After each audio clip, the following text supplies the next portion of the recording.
Welcome everyone to Rock Coliseum Band vs. Band 2. Hopefully you can hear us all. Am I here? Hopefully you can hear us all. Hopefully you're doing okay. I'm just waiting for everyone in the chat room to let us know that they can hear us once we catch up. So we decided to do a special Rock Coliseum, a twist. Not only will this one be a band versus band, but also we will be having at least 17 impressions from Crash Thompson throughout the night. Guaranteed. 17. That is the agreed upon number that we brokered beforehand, since Yes. Luke is now a record label executive. I have it signed in blood, so it's gonna happen. Quickly, go ahead. Okay, I didn't sign anything in blood. Whose blood did you take? Oh, I thought Danzig's. Danzig's.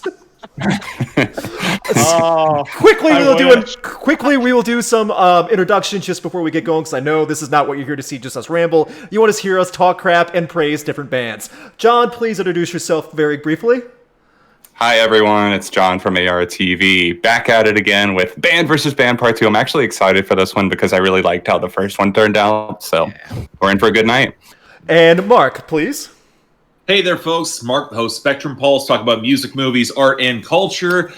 I gotta be honest, I think I was kind of looking forward to this too, just because you go a little stir-crazy when all you're doing is working, listening to music, and finding excuses to go for late-night walks, and trying not to drink too much. All at the same time. Yes. All at the same time. Yes. Oh, Drinking and jogging. Yes. And listening to something way too loud, like on a speaker, just while you're jogging too. And Crash, please go ahead. Hey, people, I'm Crash Thompson. I am a music talky man like all these wonderful gentlemen, and I'm not excited to be here because apparently I'm on the clock. Y'all want 17 impressions? Okay, y'all better start donating, and donating hard, because Luke is going to need to pay for all of this.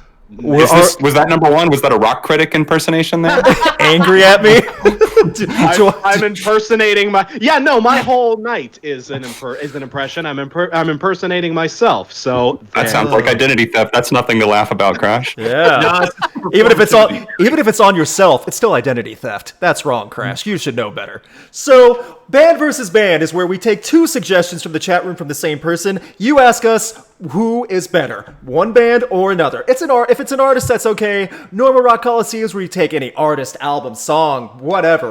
This night only, band versus band. Make us choose between two different groups. They could be different genres or subgenres. Keep it rock, metal, alternative, indie, somewhere in those realms, though. They could be different time generations. They could be the same band, but in different generations with different singers, if you really want to stretch it. But make us think. Put us with different bands. Things like that. We already have many super chats. The first hour will be live for everyone. We'll take I'll just have the chat popped out right now. I stop it, and that's what we go with. The second hour is for super chats. We will go through as many as we can.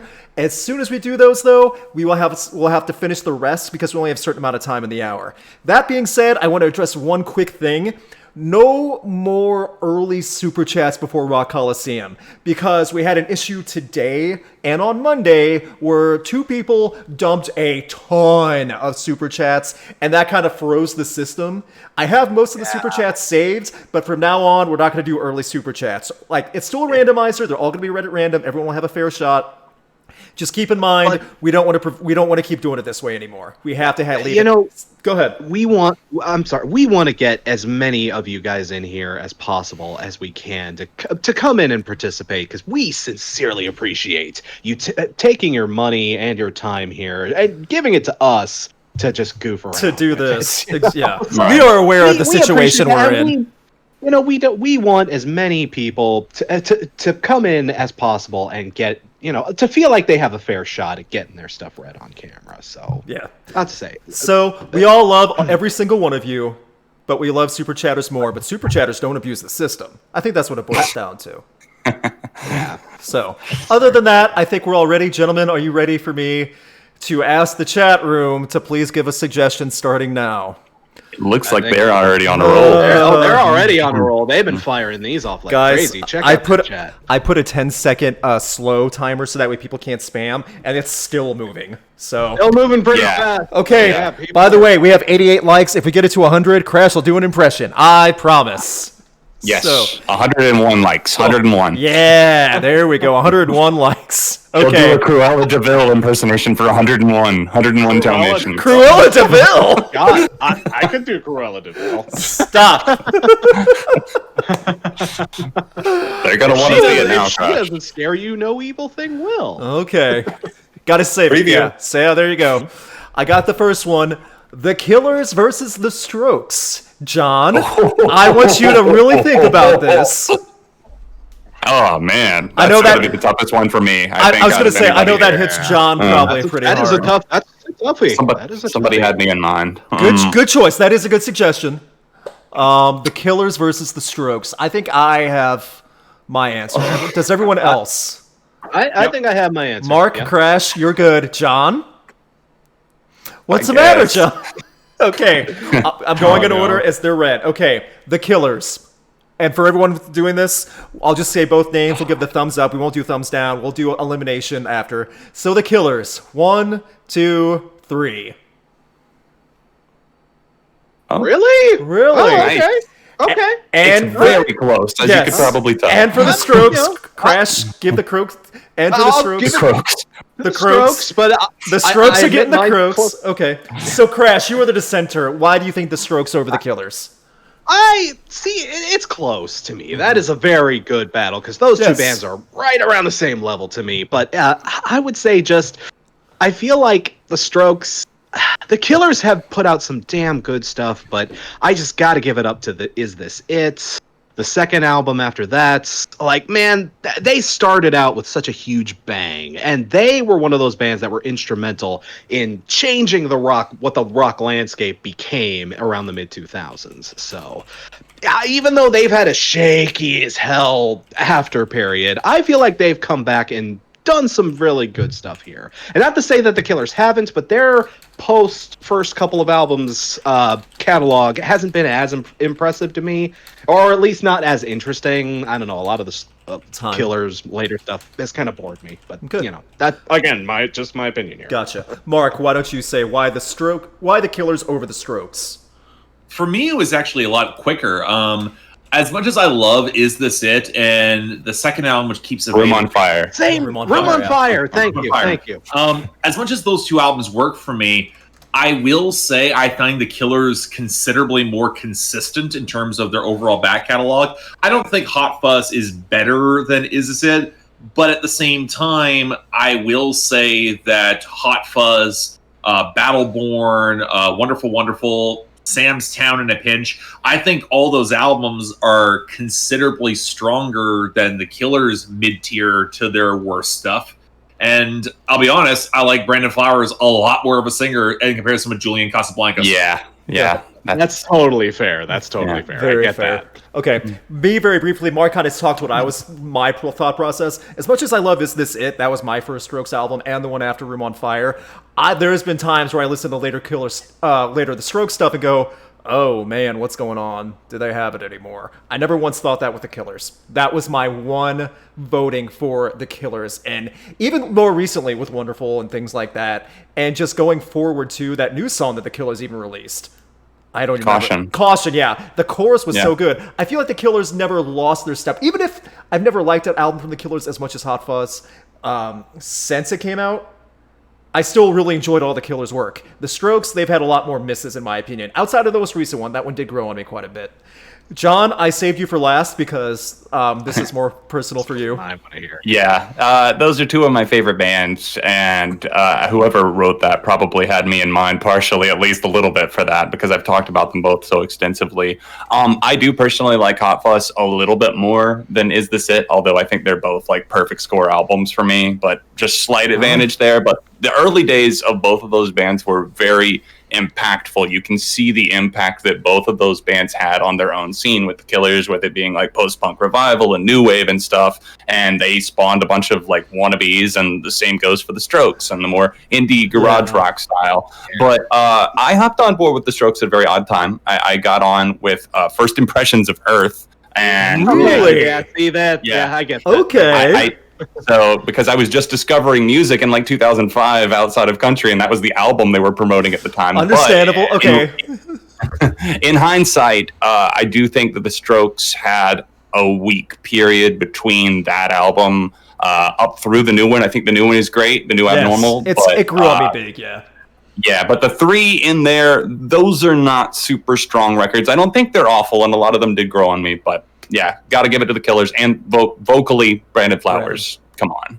Yeah. Even I'll give you that. I mean, Brendan Flowers is just a phenomenal singer. Like, he can really perform. Live, too. They were great when I saw them live. Oh, yeah. Julian Casablancas is legit just doing a bad Lou Reed impression. Like, just legit. As much as I love the guy, especially on those early Strokes albums. A very gritty Lou Reed, yeah. Very just gritty Lou Reed. Yeah. Very just so the question remains now, how do the Strokes die in the Rock Coliseum? You put them all in the same room with each other. Do that still? Is it still an issue right now, though? Yeah. No, they actually like each other now, I think. You turn up Julian's vocals in the mix and force them to listen to him for eternity. Just a wall of speakers around them, just blasting them to death. Okay, that's an interesting way to go, but we'll make it happen. Thank you. That was a good suggestion. Thank you. That was a great way to kick it off too. We appreciate it. Very nice. 145 likes so far. Crash will give an impression eventually, whenever that happens. When we get a good one. So. Yeah. Also, 286 people live, and it's only been 12 minutes. Please keep sharing the links. You guys might have updated things or whatever, but still, please keep sharing the links. Please keep the suggestions coming. We'll get to as many super chats as we can in the second hour. Time to go to the thing and pull this out and stop. Oh, we've not done this one before. Okay. 21 Pilots versus Gorillaz. Oh, we're getting a lot of the more alternative 2000s, 2010s type stuff. Interesting. Yeah. Oh yeah. I like it. No, it's definitely a good suggestion. Absolutely. Not entirely fair, but I like it. No, it is different. They are different. Not entirely fair. Okay. Does everyone have an answer? Yeah. Yep. Mark? Yes. Okay. Yes, I do. Okay. 21 Pilots on 3. 1, 2, 3. Okay. And then Gorillaz. Easy. 1, 2, 3. Yeah. Okay, fair enough. I mean, we'll go in backwards, or we'll go in just a different order than last time. Mark, why don't you go first? You were the most hesitant. Why does 21 Pilots get the thumbs up? I think 21 Pilots has more potential to fully develop upon their sound. I gotta be honest, I found Gorillaz to be kind of on a downward slope with the past couple projects. I find it a little bit dozy. They're kind of losing a little bit of the momentum from Damon Albarn. And let's be honest, they have not surpassed the stuff they put out in the early 2000s. And even then, a lot of stuff I liked in the early 2000s was more based upon their guest stars being like able to De La Soul and everything on Demon Days. Exactly. And Del the Funky Homo Sapien popped up occasionally too. I gotta say this for 21 Pilots, I see more expansive opportunities for growth. Even if I didn't love Trench in the same way everyone else did, Level of Concern's a really good song. And I think 21 Pilots has a big career ahead of them. And that's what gives me a lot more to get behind. Okay, fair enough. And John, why does 21 Pilots get the thumbs up? Gorillaz took a long time for me to get into in the first place. Like, outside of some of the singles and stuff, like, I'm like one of those people where Plastic Beach is my favorite Gorillaz album. I think that they're a lot, they bounce around in terms of quality on full-length projects. I think they struggle when it comes to some of the more low-key ones like the Now Now and the Fall, but then they have their bangers, like a lot of the cuts from the self-titled. 21 Pilots to me are just... maybe it's a lyrical thing. Maybe I like their vision and I can see what Mark sees in terms of like their future and everything, their room for growth. I did love Trench. I think it's their best work to date. And even though I didn't like Level of Concern as much, I'm really stoked to see how they grow. Yeah, very fair. So Crash, why do Gorillaz get the thumbs up? Honestly, my arguments aren't going to sound too much different from what you guys said, because the thing is, Gorillaz, this isn't really a fair comparison. Gorillaz has the legacy. Gorillaz has been out here putting out material for as long. They've had the chance to become legendary. And, you know, I feel like 21 Pilots has the potential to get that big. I feel like they have the potential to get there, but they only have like what, 4 or 5 albums at this point, and they've only been big for about like 2 or 3 of those, maybe. So like, I'm, you know, they could get to that level, but I don't know. Gorillaz have already proven themselves. Like Demon Days, the first album, even Plastic Beach has a lot of really great stuff on it. They've been in a downturn lately, but the most recent Gorillaz singles have really been. Oh, the Song Machine project is amazing. Yeah. That sounds like it's going to be really. Aries is one of my songs of the year. Whew. Oh yeah, So I'm definitely not counting out Gorillaz yet. Okay, fair enough. I'll go really briefly. I enjoy 21 Pilots for what they are. I've reviewed albums from before. I've seen them live twice. I've shot them live. I really enjoy them. Gorillaz, I just feel, are a step up on so many levels because of the legacy they had in the 2000s. From it was the self-titled in 2001, Demon Days, which I still think is a 10 out of 10 album, and then Plastic Beach, so good. And yes, I will not argue that the quality and overall excitement from the music has downturned this decade, but that does not diminish what they've put in the past. No negative qualities towards 21 Pilots. I still hold Gorillaz out there, also just because there's so much dynamic and different sounds and grooves from Gorillaz that they've written. I have never gotten that hooked by a song just from the instrumentation from 21 Pilots as I did Gorillaz. Not to say that 21 Pilots is bad on that, but Gorillaz just hooked me a little bit more because of it. If you get what I'm saying. That's just me. So, that being said, they both live. Do we have to smack both of them around, or would we just give them a high five and say get out of here? High five. High five, man. Okay. High five. They Both rule, good. yeah. I see. That's nice. It's a good time for high fives, everyone. There's no animosity from any of us, I don't think, towards either of those. No. Yeah, don't touch each other. No touching. Yeah, exactly. Well, yeah. Finger guns. Just do the finger guns from 6 feet apart, guys. Okay. Thank you. Good suggestions so far. See, this is nice. And stop. Okay. This is a little bit heavier now, but a different comparison. I guess I see why. System of a Down versus Slipknot. Yeah. Okay. Yeah. Okay. I have an answer. I don't know about you guys, but for me, this is a tough. John, I got an answer. Mark, I got an John, easy answer on okay. this one. Crash. Yeah, I can go. Okay. So for System of a Down. 1, 2, 3. Boom. Okay. Attaboy, Crash. It's Attaboy. close. You It's go close. to Crash it. I Okay, got it. I got it. And I I said knew Mark would be with me. I said Slipknot. I'm the sole Slipknot voter, and that's fine. I knew some of you guys were going to gravitate for System, and I love System too. I think someone saw this and was like, "Oh, well, that was not by design. I promise." Yeah. But just how it is. You're leading the crowd. Yeah. You're leading the crowd. As much as I love System of a Down, I think Slipknot, through thick and thin, has had so much more. It's hard to say. I'm just trying to think of so much more memorable hooks in my mind. As many as System of a Down has had, Slipknot's animosity and anger in their music is what drives them, and they've been pushing creativity and not refusing to settle in a groove. I don't know. That's what I admire more about Slipknot. And System of a Down probably would still be doing that if they hadn't stopped a decade ago. I mean, that's the big thing that's against System of a Down right now is that they just aren't doing anything. But isn't it better sometimes to burn bright and then not just drag it out forever? Yeah, that's also a good point. True, and if Slipknot would have been dragging it out, yes, but Slipknot's still releasing good stuff in my opinion. Great. Oh, I stuff. agree. Yeah, So, I agree. Yeah. That's just me. This is a tough one. It is. No, I agree. Yeah, I totally get that. So, Crash, you were going first. Go ahead, White System of a Down. I was I was kind of on this, but Yeah. whereas Slipknot, especially lately, oh my God, We Are Not Your Kind. That scored him a decent amount of points in my book. That was a damn good record. But here's the thing: Slipknot have had their very inconsistent periods. 0.5, and even their initial, their first release wasn't very great. Even, I hate to be blasphemous, but even Iowa has its moments that don't hold up as well as you think. There's one or two. Yeah. Just a few.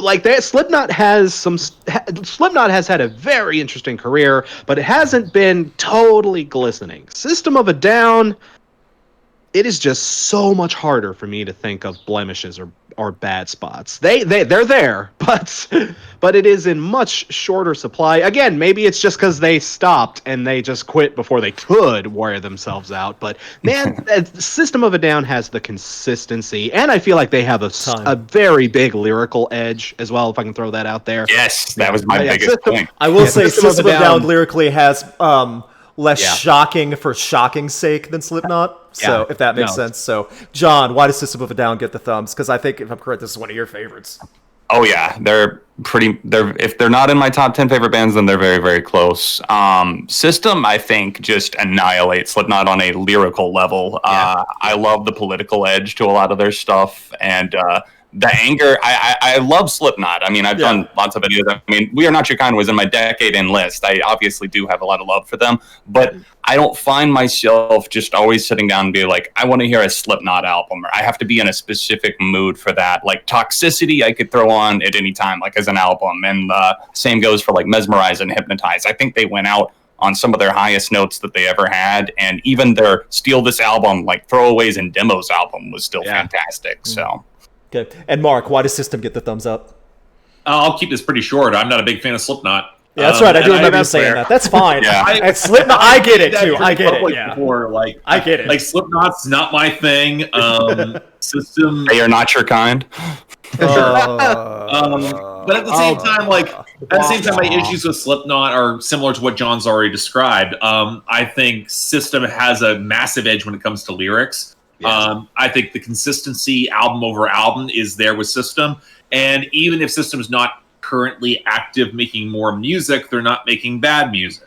And again, So I can't argue. That is logically correct. I can't argue that. So I will let you guys decide how Slipknot dies in the Rock Coliseum, because you guys three chose it. That's right. Yeah, I'm putting it on you guys so I don't get in trouble. Yeah. I thought of something, but I'm not even going to go there. No, I thought of something too, and I'm not going to say it. I think we thought of the same thing. I think we might have, Crash. Does it start with an M?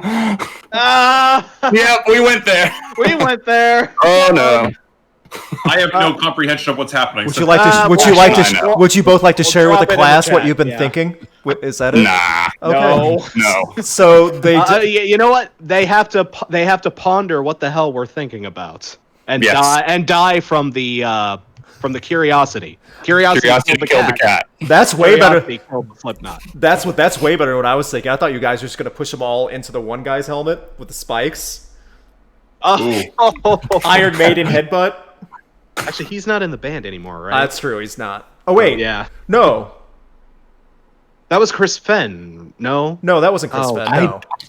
I forget who he is. Anyway. Oh, that was... Anyway. Is it Sid? Sid's the one that... Sid, Sid. It was Sid. He's the turntable guy. He's the turntable guy. Okay, yeah. No. Okay, whatever. So, Slipknot's dead. Yes, I did make that thing on the podcast yesterday. If more than 500 people are watching at any given moment, I will review the upcoming Trapt album in June. We're only at 320. Can I feature on that? Yes, you can. We're only at 324, guys. You really have to start sharing out the links if that's what you want. So 500 people watching. Make some alternate accounts or something and watch it on multiple devices.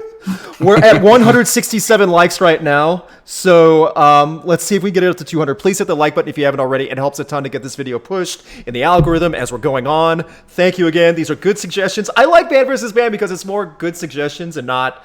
And we haven't gotten... Usually. And we've got good ones so far. So you know what? So there we go. And stop. Oh, crap. I got to do it again. Sorry. And stop. Oh, okay. This might be our bad one. Dang it. I cursed it. We started off so good. Damn. Hey, 3 in a row. That's not bad. True. Disturbed versus Godsmack. Now this is easy for me. Yeah, same. It's easy for me too. But I'm just saying we might be talking poorly about one. For Disturbed. For Disturbed, a lot of shit will be flung. Yeah. For Disturbed, 1, 2, 3. I mean, come on, Unanimous, yeah. people. Come on. Godsmack, like I literally just talked shit about them in my last episode. Yeah, no, I just talked shit about them earlier this year. I've paid my penance. As of last week, 5 #1 singles off their latest album, When Legends Rise. So apparently, kidding me? we're in the minority of not thinking Godsmack's great, guys. The radio loves them. Yes, yeah. That's They love smart. Disturbed too, though. I can't even make that argument. But okay, I was not a fan of Disturbed's most recent album. I didn't. Me either. I didn't hate it. I haven't been a fan of most of their albums, and I still didn't give hate them it, but I Their have. last hint. But I have enjoyed quite a bit of Disturbed. The whole crux, the whole strength relies around David Draven's voice. That's it. That is the hard, heavy weighing factor of why people, I think, really gravitate toward Disturbed. And they have tried. They have tried to make good stuff and tried to be more creative, think a little bit outside the box, more than Godsmack has ever. And I was a Godsmack. Oh, I mean, Ever. So. And I'm bulletproof. yeah.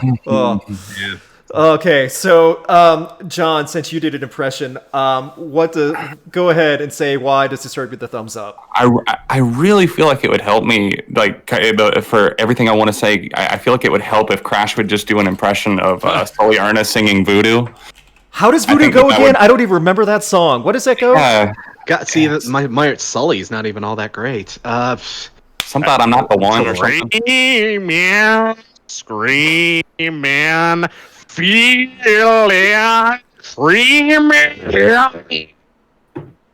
You, It sounded like And those are my thoughts. That's my argument. Okay, there. it sounded like Sully Erna getting sucked into a digital vortex, and he was like becoming digitized and destroyed as he was singing. He just records in the studio with a vacuum near his face. I Pulling him believe in. that actually happens. That's I could buy that. That's why it sucks so bad. Why do you think he said I'm not the one who's so far away from the vacuum cleaner?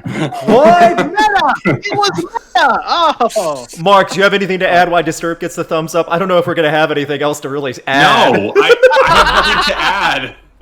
I have something I can add. Go ahead, Crash, Oh. please. Okay, but hot take. Hottest of takes here. Okay. Godsmack is just Nickelback with a Boston accent.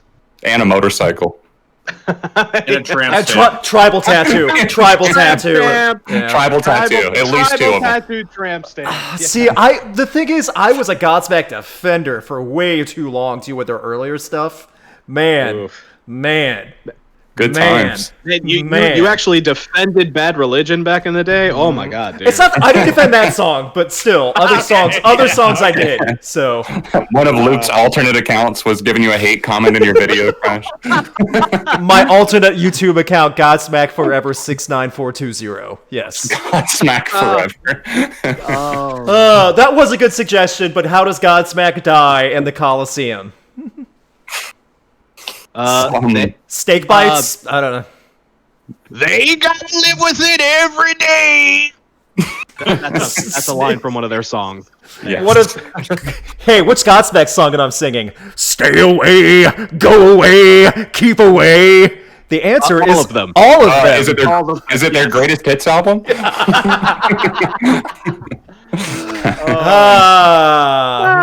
Good enough for me. Thank you, everyone. Keep hitting the like button. We're at 198. Please give 2 more. Crash just did an impression. Come on now. He did. Come on, give us. Y'all- please like, yeah. Y'all are gonna run me ragged, but 2 more likes, people. Come on, like Spike. Thank you wanna guys for do everyone it. watching so far. We still have way over 300 right now. Please keep sharing the link if you haven't. nice. Tell people that you're loving this, that this is something fun. And we're going to go over here to the next one and stop. I don't see much of a comparison, but okay. The 1975 versus the Smashing Pumpkins. Oh, I get it. What? I get it. Explain, Mark. Oh, when we do our Okay, does everyone have an answer? Yeah. Yeah, I've got an answer. Okay. For sure. Okay, I do too. Everyone, okay. Since in the order they were read, the 1975. 1, 2, 3. Yeah, that's what I thought. What the heck? No. What I thought. Okay, Mark. Mark, please give your answer, but also explain to us, huh? Well, here's the thing. I can see it when it comes to the level of pretension of both. There it is. There it is. When you have the level of pretension, the attempts at genre blending, the fact that both bands think that they're way deeper than they actually are, then when you have the bloated albums, my God. Especially with Don't even get me started on the fucking new one. Spoiler. So I see the comparison, but the problem is that well, let's be honest, Smashing Pumpkins has a couple classic albums, and the 1975 doesn't. I would like to chime in exactly on that. As much as I really have loved that debut from the 1975 and the one after, I Love You When You Sleep, because you're so beautiful, and I don't know how to finish this sentence, so I'm just going to keep the album title going on. I really like that one too. Keep in mind though, that I could still say I could go back to Melancholy and the Infinite Sadness any day of the week and be happy. I can go back to Siamese Dream.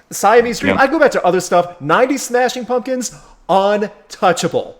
After that, the Billy Corgan experience. Yeah, exactly. Yeah, pretty much. But with the 1975, after I Love You When You Sleep, because I can't really think of any other album titles, so I'll just keep the words going to pad the count.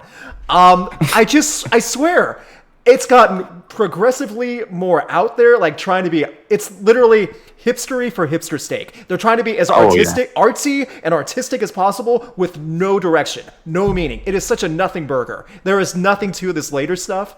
And the singles for the latest album are fine. They're radio-tastic. But from what I understand, this upcoming album for Bloat, oh my gosh, we have a new Bloat record. So, John, why the Smashing Pumpkins over the 1975? I think some people might be a little surprised to hear me not stick my thumb up for the 1975, considering I have been an avid supporter and lover of the 1975's first two records. I mean, it was I Like It When You Sleep was my album of the year 2016. Oh, it's good. It is good. It is very fine record. But they're not. They don't. I think the 1975 think that they have some sort of legacy already. Like they've cemented their place and that they can do whatever the hell they want. And I think the Smashing Pumpkins at this point have spoken for the fact that people are still talking about their records like Melancholy and Infinite Sadness and of course Siamese Dream. And they're not talking about their new music. Not the 2000 stuff so much, but still. I mean, those records alone are going to be talked about in the future when you talk about music. And 100%. I don't know if the 1975 have made it there, and they think they have, though. Well, Maddie does. Maddie does, yes. Crash? Maddie does. Why the Smashing Pumpkins? John, you could not have put it better, my man. See, here's the thing. 1975 have been putting out some pretty bloated stuff here lately, but here's the thing. Smashing Pumpkins did that too. But when the Smashing Pumpkins did a bloated album, they did Siamese Dream. They did Melancholy and the Infinite Sadness. They did Adore. Their bloat Say whatever was good. You want to. Yeah, they were able to prove themselves with their bloated records. Yeah. Now the 1975, they have not done that. They have not reached that. They put out, again, I'm a big defender of their first two records too. Yeah. Honestly, those first two records are bops, but really all they are is just nice, poppy, sort of rocky, they're good little jams. They're nothing deep. They're nothing exciting. They're just good little jams. Nothing wrong with that. No, not at all. Not at all. They're not bad. Not bad. Yeah. But the band thinks they are freaking deep. Yes. Man. They have been earned it. And they have been supported that way by their fan base. How they are the next generation of John Lennons, and that's just not it. No. So it's like like the person who walks into an art gallery and pretends that they understand the deeper meaning of every piece. They talk down to the curator. It's like, actually, that was in 1871. Just shut up. Just shut be like, that's the recycling, Maddie. You know what? I'll put it this way. When you're out, when you could go out and about, forgive the analogy, but when you're out and about in public how often do you hear a Smashing Pumpkins song compared to how often you hear a 1975 Well, song? good Even point, an good older point. song from those albums that, even, like, I never hear, like, Sex or Chocolate or anything else on the radio anymore, even though I those do. are good I songs. do when I go into Forever 21 with Hannah. They seem to always have one of their songs on. Well, they just don't Fair enough. appreciate. They just don't appreciate Mashing of the Machines of God. That's their problem. Okay, The fair sad enough. thing. The sad thing is that I saw the 1975 live last year, I saw 'em and they were twice. really good. They are. They are. They're I've seen them legit 3 good. times. They are And good. And what drives me crazy is that, you know what? If they drilled down into the basics and started focusing on being a great rock band, like People, I saw that debuted live at Reading. Yeah. It was incredible. Yeah. And I've was seen them insane. twice. I've shot them twice. They know what they're doing.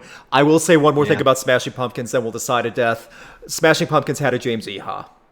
1975 never really had a James Iha backing, so that's just me. Yeah. But how do the 1975 die in the Rock Coliseum besides taking away their weed? That's not a death. I think I'll be the only one. Luke, you might get this reference, Okay. but they get Billy Corgan and they get screwed over by Dixie Carter. Wrestling. Nobody gets that reference. It's Okay, a wrestling okay. joke. I get it.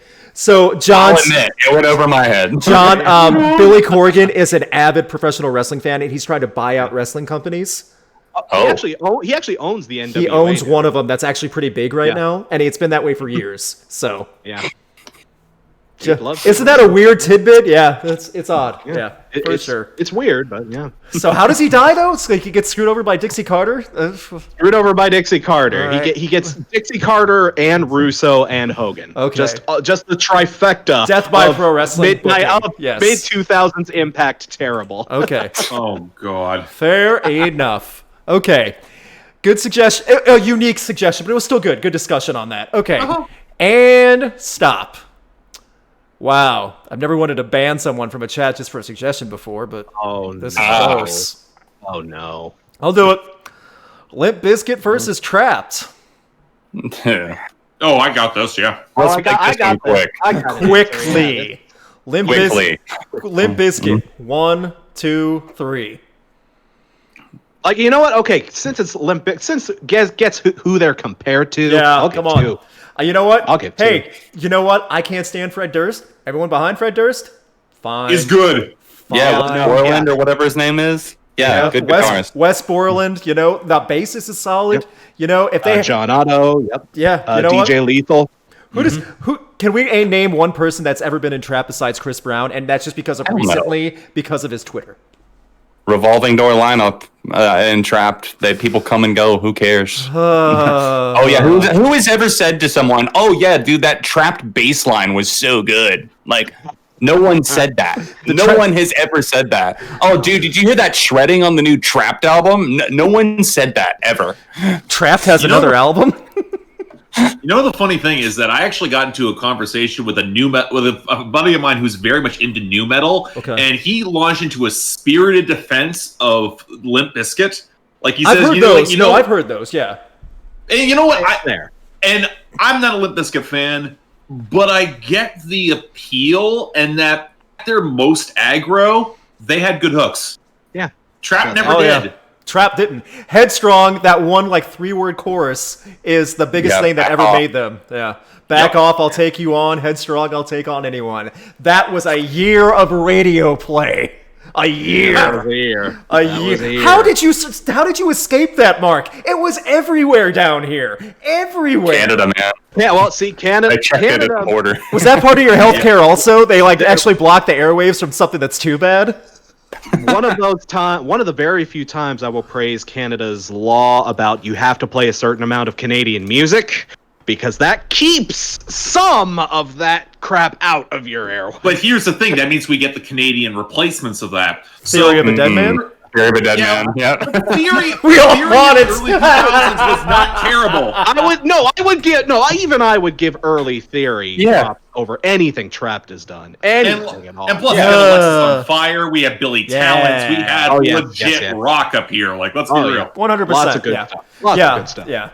So, How does Trapt die in the Coliseum? I know we did this last time, but let's do it again. How does Trapt die? Ice-T shoots him in the head. Oh my! No, I want the bare knuckle boxing match that he keeps challenging 70-year-old Ice-T to, and Ice-T just punches him so hard in the face that it leaves a ring imprint on his forehead. Yeah. And then Ice-T writes a song about the whole thing called "Crap Killer." No, he doesn't there. He just says, today was a good day. Yeah, well, that's Cube. That's Cube. Yeah, no, but still. That's Cube, but not Ice Cube. Yeah. Ice Cube comes Cube, in. that's Cube. Ice Cube walks That's in. Cube. Today was a good day. And then Chris Tucker comes in. You got knocked. I like it. Damn it. I like it. My mind wires got crossed there. Damn it. No problem. Well, let's go back to another suggestion. By the way, Go Gretchen just said Chris Brown gets his Twitter taken away. That is a good death. That's what I was gonna say. That is a good death. Yes. No, my Twitter. Twitter. Yeah, I was about to say, can we get both Chris Browns in a boxing match together, and they both just KO each other? Yes. First round. As long as that's the answer. 2 men enter, no men leave. Yes, that is fine. So. 2 men enter, no men. Yes. Jesus. And we just lead them both to the ring and then just collapse it on them and then just throw it off a bridge. Under a pile of MAGA hats. do you know how? Oh yeah. Do you know how many tickets we could sell to something like that too? You know, people would buy for that one. We would break social distancing for that one to go to that show. I'd wear a hazmat for it. Yeah. We are at 222 likes. Please get it to 250 if you can. If you do, Crash will do a Trapt impression. I promise. One of their deep cuts. So Cannot be headstrong. Cannot be headstrong. So please like the video if you haven't already. If you haven't already, please hit the like button. We have over 350 people watching right now. That is huge. Please continue to share the links. It's been over 300 for quite a while now. Thank you, guys. Thank you guys again. We love doing this. And we're going to go to our next suggestion. Super chats will be read at random in the second hour. Again, keep them coming. We'll get to as many as we can. We're just taking any suggestions right now. And stop. Okay. Very unfair comparison, but I'll do it anyway. Iron Maiden versus Ghost. Very different. Fair at all. Very different. Very different. No, Apples it's and not. oranges. That's not fair. It's not fair. I 100% agree. Yeah. But we'll do it. Iron Maiden. Do you guys all have an answer? Yeah. Okay. Yeah. Iron Maiden. 1, 2, 3. I mean, come on. It's Maiden. And Ghost. 1, 2, 3. Okay, fair enough. Go ahead, John. Why does Ghost get the thumbs up? I don't really listen to Iron Maiden. Yeah, I Guys, already knew that. Fair enough. Yeah, Crash. Why does Iron Maiden get the thumbs up? Dude, because when did Maiden start? 70 something. 40-ish years of some of the best metal. Iron Maiden basically helped define metal. Yeah. Ghost is, I will admit, Ghost is going, I wouldn't say in a Maiden direction, but if they keep up this momentum, I could see them being Yes, I actually can in too. like 40 years, maybe the next Maiden. In 40 years, maybe, but like, I don't know, man. That's like comparing God to Cassius Clay. Like, okay, yeah, Cassius, like Muhammad Ali was great, but like, you can't outbox God. So you can't. Yeah, you know what I mean? Yeah. I love Ghost.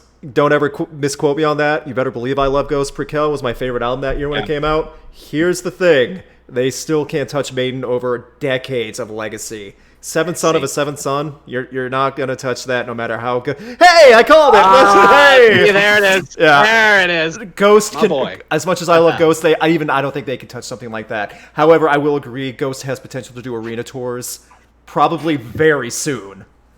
And so, yeah, but still, Iron Maiden, 100%. I mean, Mark, you brought a prop, so please show the class for show and tell. Thank you. This is my original pressing of Seventh Son and Seventh Son.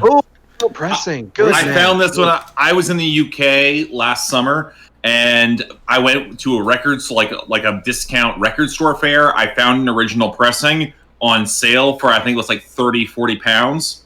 Oh, nice. You picked got it a up. deal. Yeah. I know. Very nice. So I've got my that's it for me as a 10 out of 10 album. I think you can make the argument Iron Maiden has multiple classics.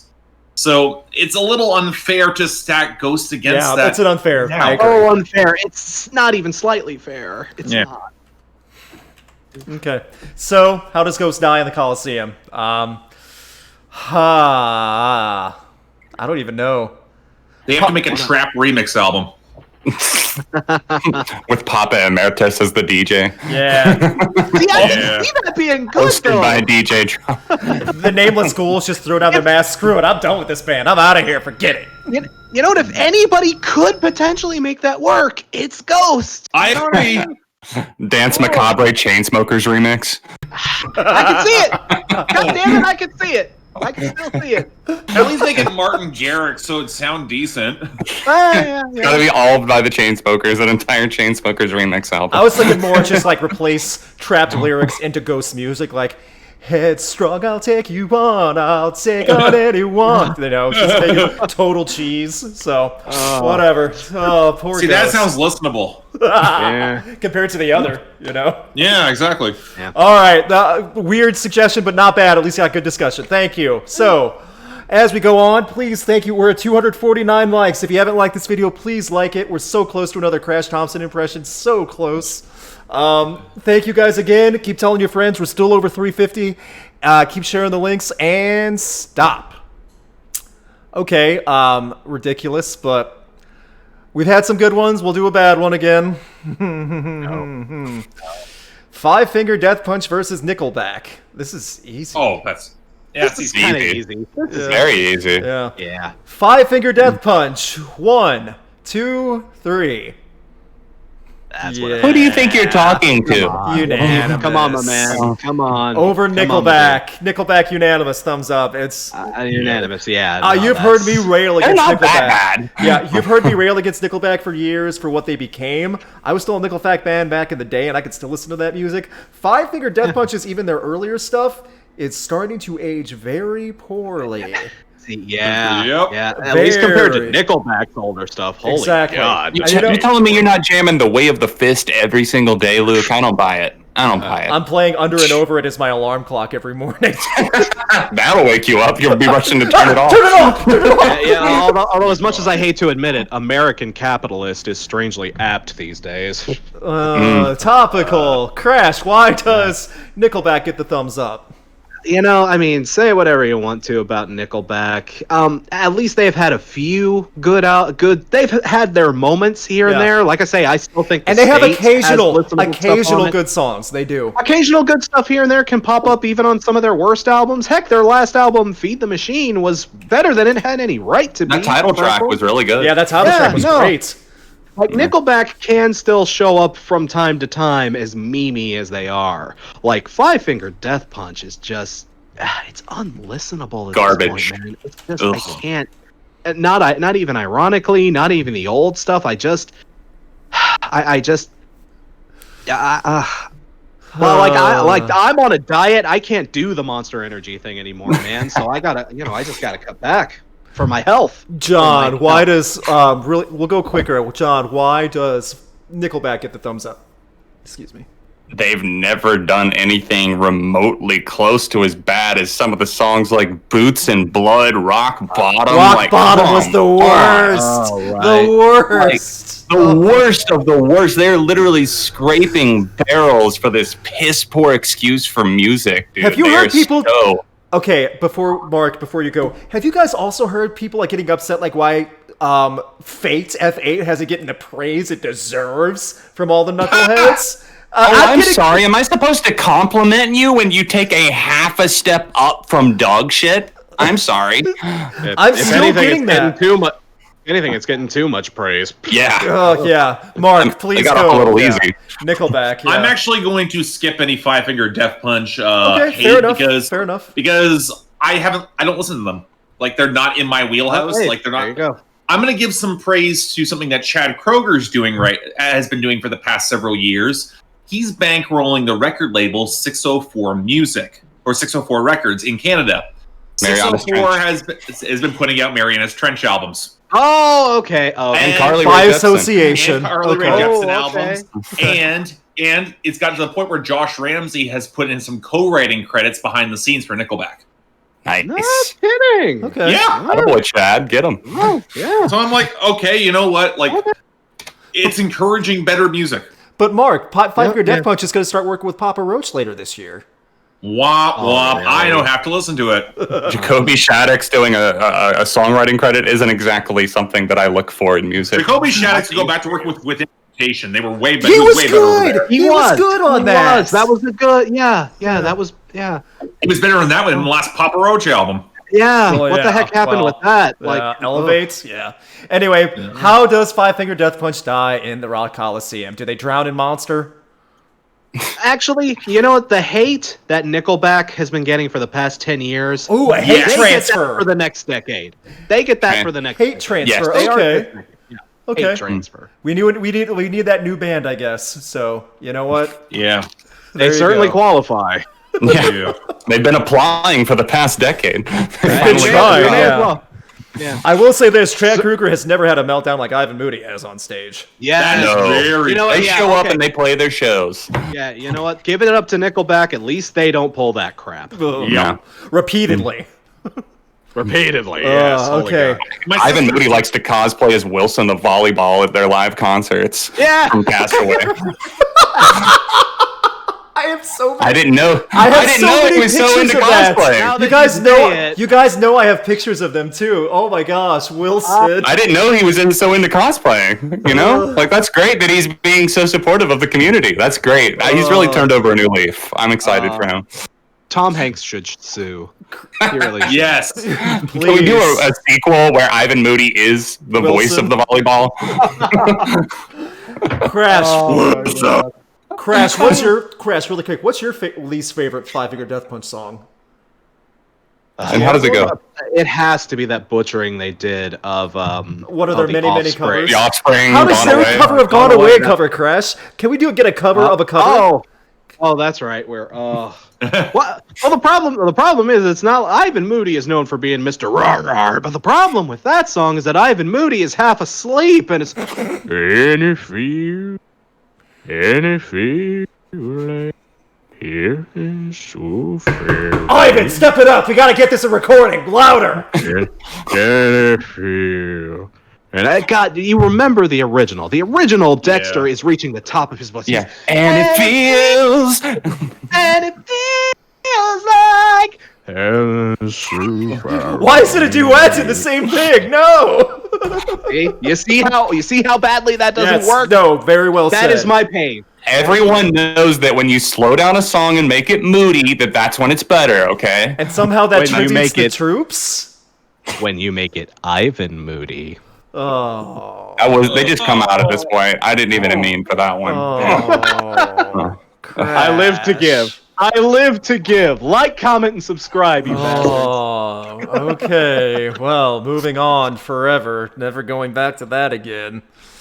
Thank you guys again. I think we have time for a couple more for the first hour. Thank you guys for getting all the suggestions. We'll get to super chats in the second hour. Please keep them coming. 265 likes. Let's see if we get to 300 next. Again, keep sharing this video out. So this little link out. We love this. Thank you guys for joining in.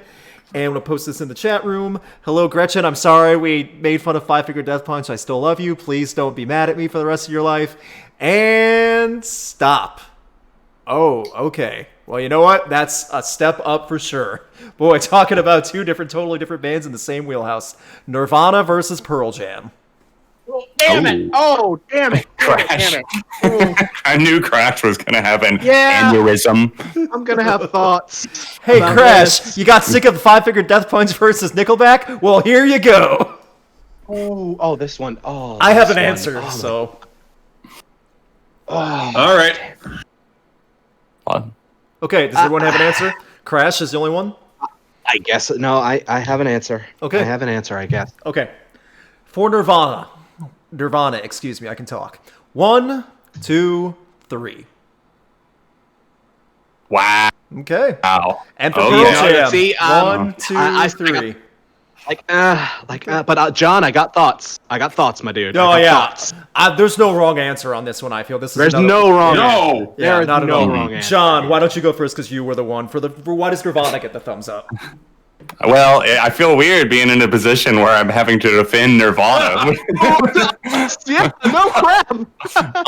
It's kind of like a System of a Down thing for me, where it's like, yes, they only have a few albums to go off of, but those albums I like literally consistently go back to like often, and even like some of like the live stuff and like the deep cuts that never really got released, like Marigold and Aneurysm, that weren't on albums. They're so good. This answer could change like as I've started to explore Pearl Jam more after I watched Crash's video. The new album is out. I've heard more of their stuff now, but overall for me, Nirvana just sticks with me more. Okay, fair enough. Mark, why does Pearl Jam get the thumbs up?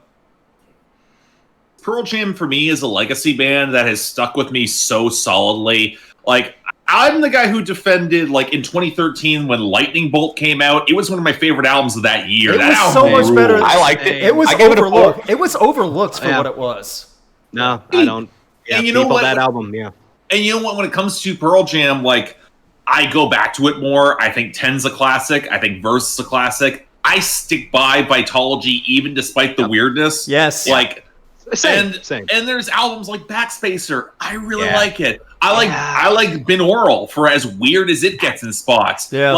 And so as much as the last Pearl Jam album didn't meet any expectations of mine, I still stand by it. Plus, I do Pearl Jam a lot of karaoke, and I do, I just crush like Even Flow. And that's a fun. That's a fun karaoke band. I can see that. Yeah. That's a fun one. Yeah. Okay. For me, I just, as much as I do love Nirvana, Pearl Jam is like on highest tier for me for so many different reasons, starting from 10 and just going through verses and things like that. It's the music that's written from Eddie and Stone. Just so much they can do that is so untouchable throughout decades now. And even recently with the new one, I'm still listening to songs on that, just so blown away with what they're creating. Eddie's voice also, it's just because I think Eddie has such a great voice. I am a sucker for that grungy, warbly, throaty voice. I don't know why. I just always have it. Like that Travis Meeks Days of the New, Soundgarden's above my thing. That grunge voice, that's just how I am. So, Crash, you had the hardest time. That's why I saved you for last. Why does Pearl Jam get the thumbs up? See, John, I kind of agree with you on your whole, on your point of it being like, Nirvana's catalog taken as a whole is just so super condensed classic. That is just like, if you add water to that, that is like almost an entire other band's like catalog, just super condensed, That's just what they were able to do with the short amount of time they were around was so impressive. But here's the thing. Pearl Jam was able to stick around. Pearl Jam was able to prove themselves over all these years. And I would say, like, they just have so much. They were able to grow and develop and continue being that level of a band throughout several years. Whereas Nirvana, if you've read anything about Nirvana's sort of history and where Cobain was, especially in his later years, you just kind of realize we're lucky to have gotten the Nirvana stuff that we did. That was very much lightning in a bottle. Like Cobain was definitely not like if we had Nirvana for a few more years, I feel like they would have had a deep slide off. But fair enough. It could have been an Alice in Chains situation where he just kind of slowly disappears from the public eye and all that. Yeah, it would have been such a it would have.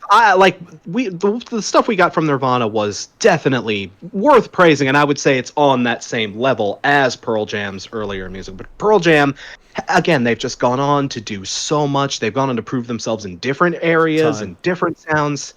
Yeah, it's just, again, the legacy kind of makes this not fair. But yeah, there we go. Fair enough. Okay, here's a fun question. How does Nirvana die in the Rock Coliseum?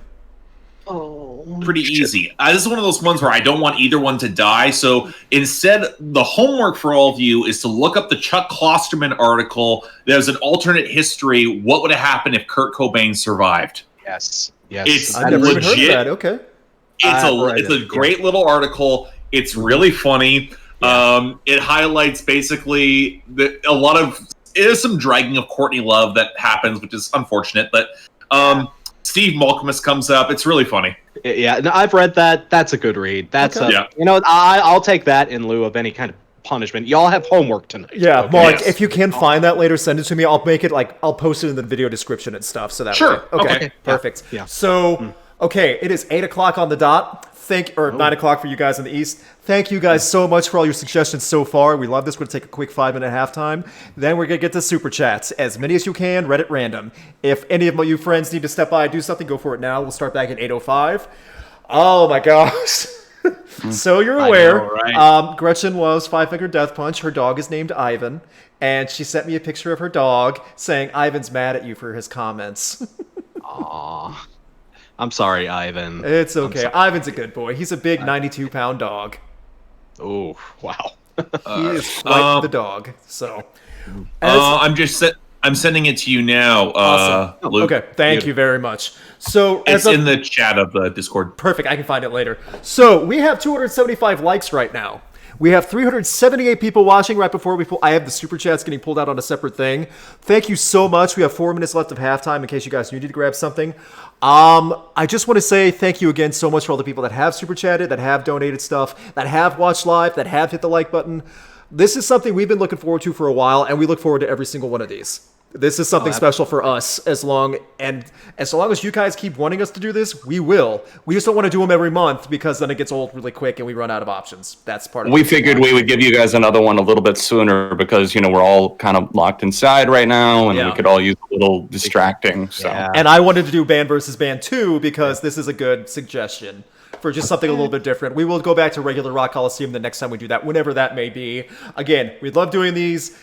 I still see super chats coming in. They'll be read at random. So if you get one in now, you have as good of a chance as anyone else. Yep, they are randomized each time, Yeah. so nobody has a better chance than anybody else. Exactly. And the other ones they'll all be answered afterwards in the Google Doc that'll be posted by Exactly. Yes. Also, all those super chats should lock up. I mean, the ones that were like spam dumped earlier on today and on Monday, most of them are there. There might be a few missing as of now, but they should pop up in the next 48 hours. So it might take a day or two longer to get the Google Doc ready for you, but we will get that to you. You know, I'm always good about that and making that formatted and stuff. I assure you, we will do everything we can for that. So, thank you guys so much. This is great. 280 likes. Thank you again. 354 people watching.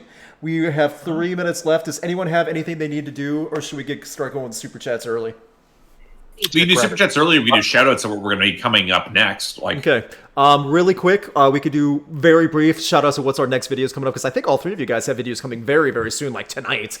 So, okay, Mark, what do you have coming up really quick? Like, just do very brief. What do you have coming up for video? We'll go longer later after. Right after Rock Coliseum, I'm going to literally have the new review of the new Jason Isbell album in a solo album review series. That's going to be popping up either tomorrow or Friday. Is going to be on the Pulse. That'll have Charlie XCX, Perfume Genius, Paradise Lost, and Future, unfortunately. Condolences. Okay, Yeah, then. but that's what I'm doing. Okay, Crash, what do you have coming up next?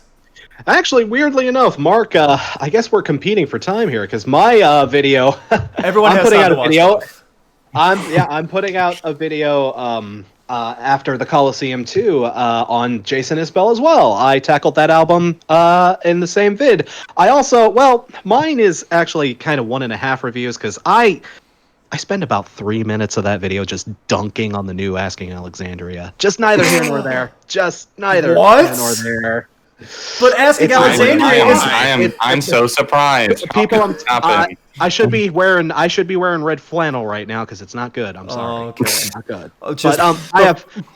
Go ahead. Yeah, but that's the video I'm dropping after the Coliseum. That'll be on my channel. Also, probably over the weekend, I'll be working on the new 1975 when that drops. I've got another request rundown coming out very, very soon, and I'm working on my next long video, which should hopefully be out sometime, maybe before the end of the month, more likely next month. How to get into Dark Souls. Another one of my the game series. How to get into another part of my video game series. My patrons voted on that one. They decided they wanted to praise the sun. So Okay. And John, quickly, what do you have coming up next? I dropped my top 20 Blink-182 songs today, which was an updated version of my 2016 list, which is way better than that old ass video. So if you get a chance after this video, go watch that. And I've got a review on the 1975 album dropping either tomorrow night or else the night after that. And then I'm taking a week off. Fair enough. Also, You can do that? I know. Yeah, I didn't know that was a thing. We have to push out as much YouTube content as possible for free. That's what YouTube wants us to think. I know. Yeah. I know. And before we get to the super Billboard chats, breakdown. I can't take a week off. That's true. and it's 8:05 right now. Very quickly on Friday, 10 good songs on bad albums. So I'm going to be looking at that, another long video for me, a list video. Patrons get to see it a day early, but I'll have that up for Friday for everyone. Please check that out. Patrons and Discord members all suggested their stuff. I got a good list. It has a lot of interesting stuff on a lot of bad albums. So that being said, hey, and one more thing. People say, please let Luke review Trapt. If 500 people are watching, I will. But sorry, I'm not going to. Yeah, I set a high goal, so that way I don't have to. See, I like your sneaky planning here. I like it. But if it happens, though, Then it's good marketing. I win either way, kind of. But still. we'll see what happens when you listen to that. Yeah, I know. So If it actually drops, it might get delayed, though. Of course, he wouldn't. He probably wouldn't delay. he's he the one that the would not coronavirus delay. is real. I know. He's Yeah. the one that would stick. Yeah. So, okay. Yeah, Trapt will be at a Buffalo Wild Wings near you soon. That's where his album. That's his album release party. His album release party's at Buffalo Wild Wings. Okay. Chris sings as he brings out the meals. That poor server. That poor waitress.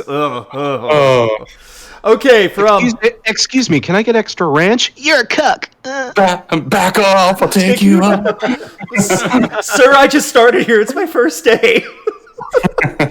So, from Goku-san DBZ, 3 Days Grace versus Our Lady Peace.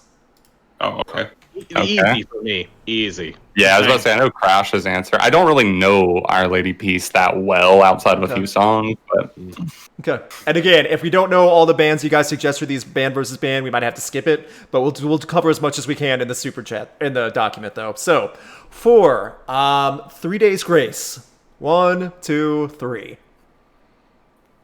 Yeah. For There's no more. Okay, fair enough. Our Lady Peace. 1, 2, 3. Bam. Okay. I'll go very briefly. Our Lady's Peace, recent output, not good, but they had so much criminally underrated stuff from the 90s and 2000s. So good. With 3 Days Grace, they have singles for sure. I just never got the whole album vibe from them. And I was a bigger... 1X. Okay, fair enough. I was a bigger fan also of Adam Gontier over the current singer. So that also... Yeah. That makes Easily. That makes it an unfair comparison, though. So, Mark, why does Our Lady Peace go over 3 Days Grace? So we'll talk about the Canadians. Well, it's easy. Remember that whole conversation about Canadian rock generally overriding a lot of American rock? We didn't get Trapt. We got Our Lady Peace. They have a lot of hits up here. Yeah, and you're so much better for it. Man. So much better for it. We're still paying for that. Ugh. So, Crash, why Our Lady Peace? People, I'm telling you, Our Lady Peace's three album stretch in the 90s, Clumsy, Happiness Is Not a Fish, and Spiritual Machines, some of the underlooked classics of the 90s. Like, my God, those albums are great. Even like Naveed, their very first album, and the one that got popular. Oh, damn it, what was it? The one with Somewhere Out There. Superman's Dead? Or... Well, no. Well, it doesn't. Was it Gravity? Gravity, thank you. Yeah. Yes, Gravity, yeah. Even that album. How did I know that? I don't know where I put that. I can't believe I forgot that. Holy That's crap. the album that I know. Okay. That's the one Yeah. that I know. No, that's the one that got big in the States. So Yeah. that's the one that people know over here. But people, I'm telling you, Our Lady Peace, I thank God I thank God every day in high school for my Much Music USA subscription, because I got exposed to some of their magical stuff. One more time, real quick. Clumsy, Happiness Is Not a Fish That You Can Catch, and Spiritual Machines. Dig them up. That's your extra credit. And John, just because if you wanted to say anything about 3 Days Grace. I mean, I love 1X. That's their only full-length album that I'm like a super fan of, I guess. I will always have a special place for them because they are what started my channel. My first ever review was for Life Starts Now. So That's okay. great. little tidbit, little fact. Also, fun fact, my ringback tone for a long time was an Our Lady Peace song. It was Somewhere Out There. Okay. Oh yeah. Nice. That's a good You're choice. falling back to me, as you call me, back in like 2008. Good choice. Oh, for the good choice. pun. Oh, for the pun. That's funny. So how does 3 Days Grace die in the Rock Coliseum? They have to get another singer? Another. Oh, They replaced every single band member. no, they have to keep the one they got. Oh! I'm sorry. The new incarnation of that band is just so not good. Matt Walst follows me on Instagram, so in case you're watching, Matt, we cool. Hey. All right.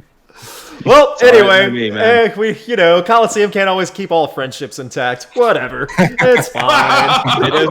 Damn, I will lose access to the 3 Days Grace records early. No, what will I do? Okay, from Jared Stone. Oh, that's good, but it's going to break our hearts. Oh no. Jared Luke? Stone, hats off to you. Oh no. Luke, be careful. Be careful. Spanish love songs versus Pup. Okay. I almost wore a pup shirt tonight. Huh. I think I can do this. I can. I can too, but this one hurts because I love them both. Yeah. I do have an answer. John? Yeah. Okay. In the order that they're read. Spanish love songs. 1, 2, 3. Unanimous. I didn't expect that. I thought there would be some holdout. I did too. did. I thought there was going to be like one dissenter at least. Wow. Again, I had a feeling we were going. everyone knows. I thought I loved Pup. I loved Morbid stuff. I love pop. I do too, and like that was what really got me into him. But Spanish love songs, oh my gosh, they have such a. I can never remember the singer's name. His writing, his voice. Dylan Slocum. There you go, Dylan.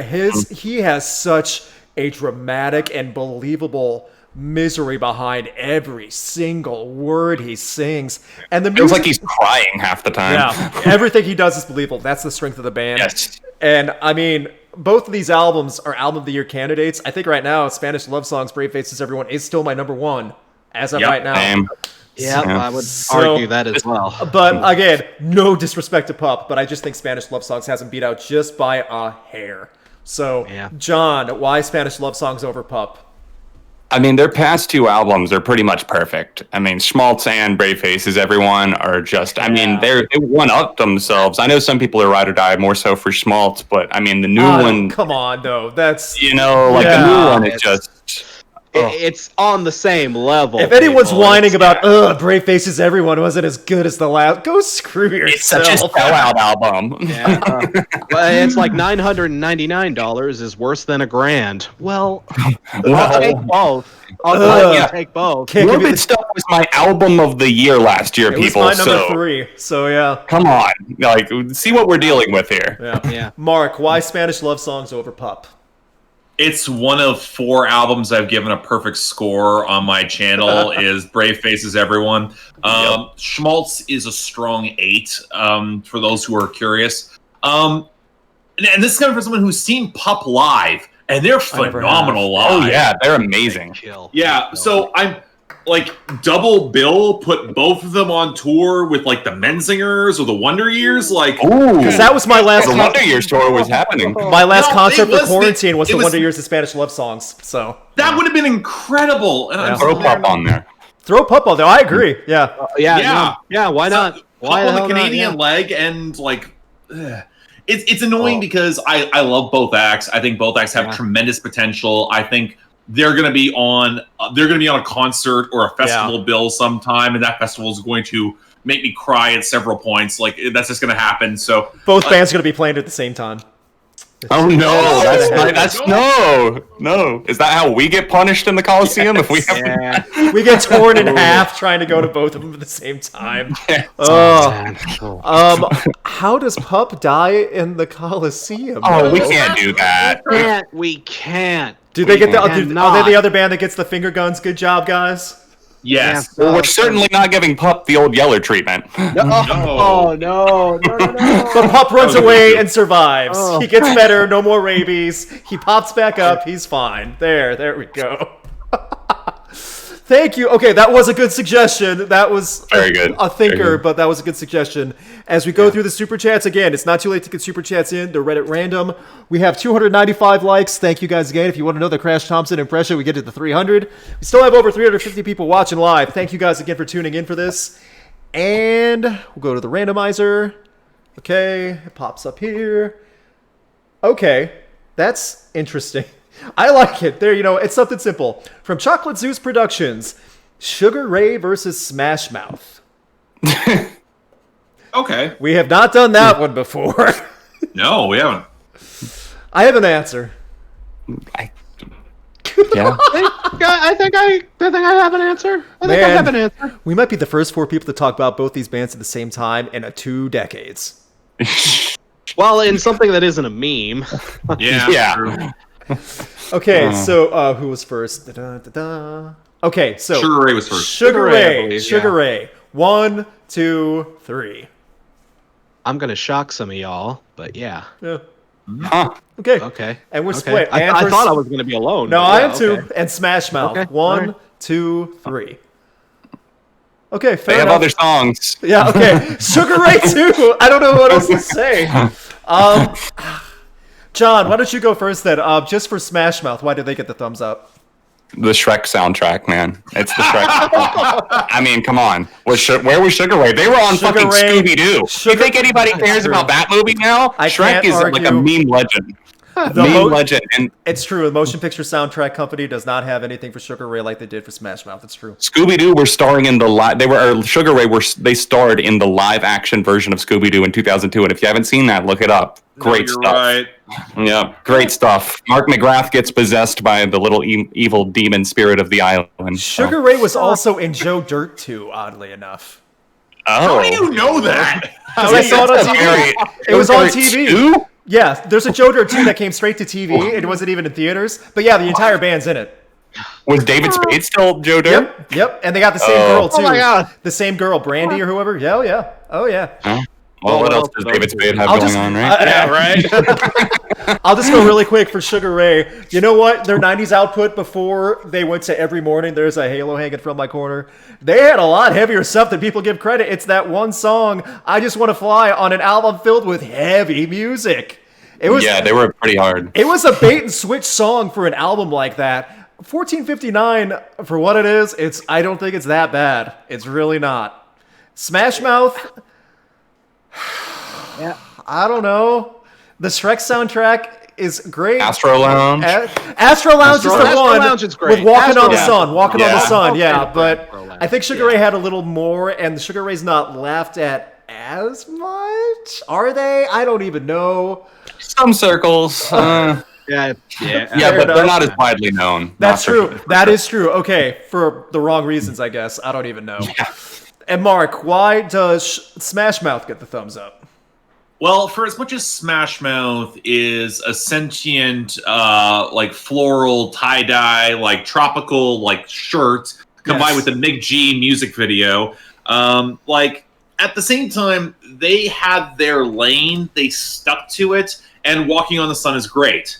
Whereas to become popular, Sugar Ray sold out. Let's be real. They changed hard. Yeah, after that bait and Yeah, switch, like they with changed hard. Someday, They that's- sold out, and I have a little bit more respect. Even though selling out made them make better music, in my opinion. Real talk. Yeah.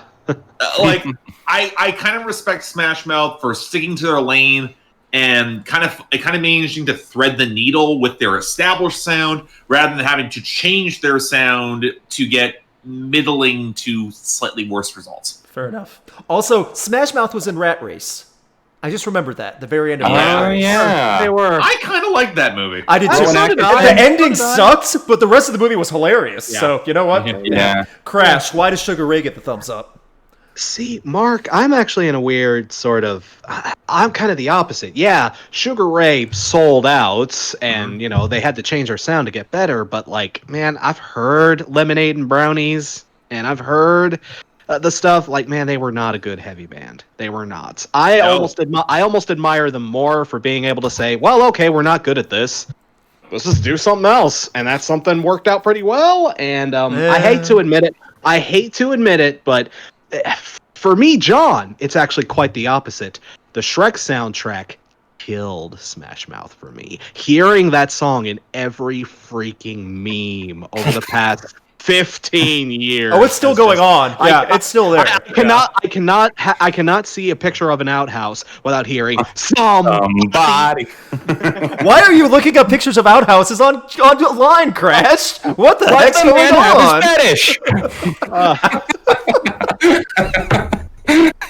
What can I say? It didn't make sense not to live for fun. Your brain got smart and your head got dumb. So much to do and see You'll never there. You'll never shine if you don't glow in the outhouse. So, Well, what's wrong with taking the back street? in the outhouse? In the outhouse? Guys, if we keep going, we're gonna get a copyright strike. Yeah. Okay. Enough. Oh, ridiculous. I don't look. You know what?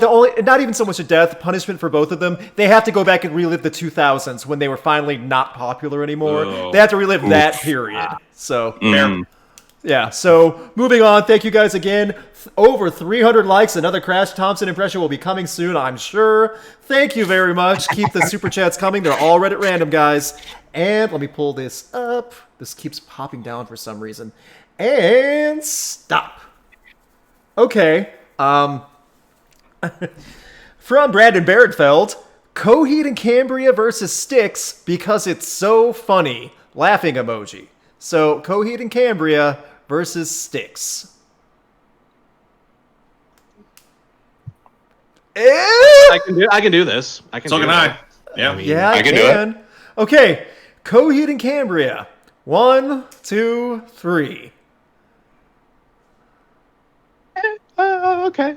And, I get it. And Styx. 1, 2, 3. Mark, since you're the one for Styx, go ahead. There's no right answer on this, by the way. There's no right answer. So To me, This is kind of an apples and oranges thing. it is. Yeah. it is. It's not. They're both prog in a certain vein of it. They both have screechingly annoying singers. They both probably get a little bit too much hate, but probably not enough where it belongs. But at the same time, if I'm going song for song, Styx has better songs. Like, I could fill up an entire Styx. I have a Styx greatest hit CD, and Coheed will never have one. I hope not, because that's there. But I see where you're coming from. I see where you're. I hope Coheed doesn't, because that's gonna be like 5 hours long, and that's just like 9 songs. And yeah. Crash, go ahead if you would for Coheed. You know, Mark, I feel I will stand up for the Styx songs that are really good. Yes. I'll stand up for Renegade. I'll stand up for like Come Sail Away. For Come Sail Away, I'll stand up for the good stuff. But man, when Styx sucked, Yeah, well, Remember Styx sucking. What's that? Nobody remembers the 6 songs that are really shit. That's fair. I don't know, man. I still have really bad memories of Mr. I'll tag team on Crash's point for that, just for my brief thing. For one, Coheed's worst was never as miserably shocking as Styx's worst. Yeah, That's just me. I gotta Styx give is more like iconic songs. Again, though, I like Coheed and Cambria. Not that much anymore, but I still think they're fine. And like, they're just so full of themselves, as Crash so eloquently put one time.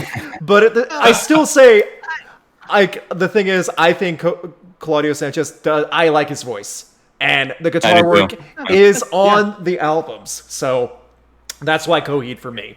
And John, anything you want to add? Coheed are really, really good live too. Yes, I've seen them live a few times. Yeah, they put on a hell of a show. I do think that Coheed can be a little bit predictable with all the lore and everything like that, and these long-ass song and album. It's a lot. Yeah. It's, credit to Styx. Story Wars, I would rather They never went listen to the level that they have. Yeah. I don't know. I guess it just weighs out to there being more songs. But I'm with you, all of you, on Renegade being a good song. Not going to disagree with you there. 100%. So, how does Styx die in the Coliseum? I know exactly. They have to do another tour with Dennis DeYoung. That'll hurt. That'll sting. Ooh. That'll sting. Okay, and thank you guys again. Good. That was an interesting one. Also, Crash, how does Coheed and Cambria sound live? You said you saw them live before. What do they sound like? Oh, I don't even remember. I don't like.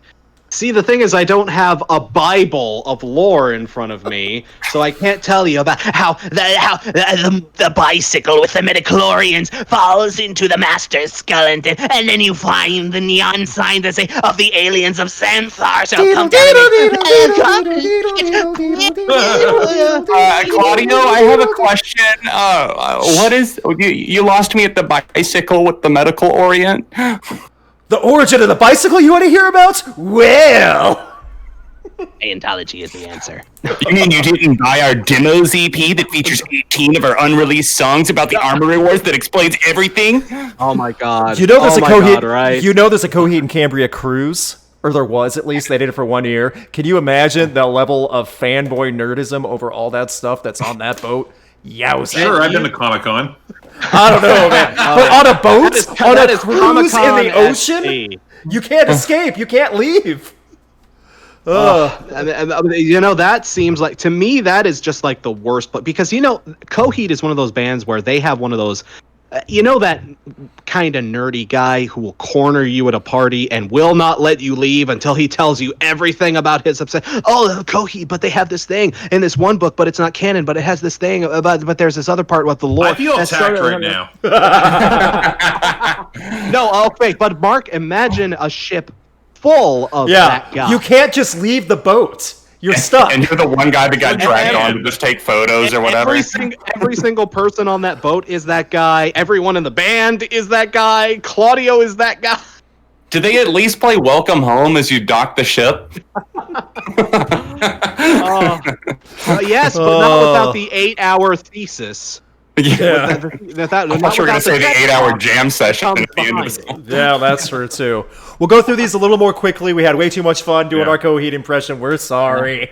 You know, that was a little mean. We were a little mean to Coheed. I like them well enough. Yeah, I do too. So I don't, but that's okay. 361 people still watching. Please get those likes up. Please, if you haven't already, hit the like button. We really appreciate it. Still time to get your super chats in. Keep them coming. We're going to try to go a little bit quicker to get as many as we can in right now. I got the other thing going here. Pull this over. Okay. This is interesting. I apologize for mispronunciations. From Gunter Gutermuth, Kiss versus Twisted Sister. Okay. I have to set this one out. I don't know Twisted Sister that well beyond like 2 songs. Fair enough. I could do this one. Okay, we'll do this quick. Kiss. 1, 2, 3. I'll give it to Kiss. I would say. I'll give it to Kiss. Live shows. Yeah, man. The party anthems before party anthems were a thing. You know. Yeah. Anything else? Anyone else have anything they want to say? I would give the thumbs up to Kiss. Okay. You know, I'm not knowing Twisted Sister really, but still, you know. Okay, fair enough. You know, say whatever you want to about some of Kiss's music. My God, do they deliver a live show? Yes. Like, even if you don't like any Kiss songs, I would still recommend going to a show just because, man, they bring it. They give that audience everything they are asking for, and they do it so flawlessly. They do. It's a sight to behold. It really. And as That's amazing, coming- Go ahead. Sorry, go ahead. As I was just saying, amazing- and that's coming from someone who's not even the biggest Kiss fan. Okay, I'm done. and as amazingly dumb as Kiss can be, like, you know what? They've got enough good songs to slightly outweigh the 3 or 4 good songs that Twisted Sister have. Yeah. Are they the We're Not Gonna Take It band? Yes. They're the We're Yes. Not Gonna Take Okay, It. okay. I was making sure I was thinking of the right group. That's right. Yeah.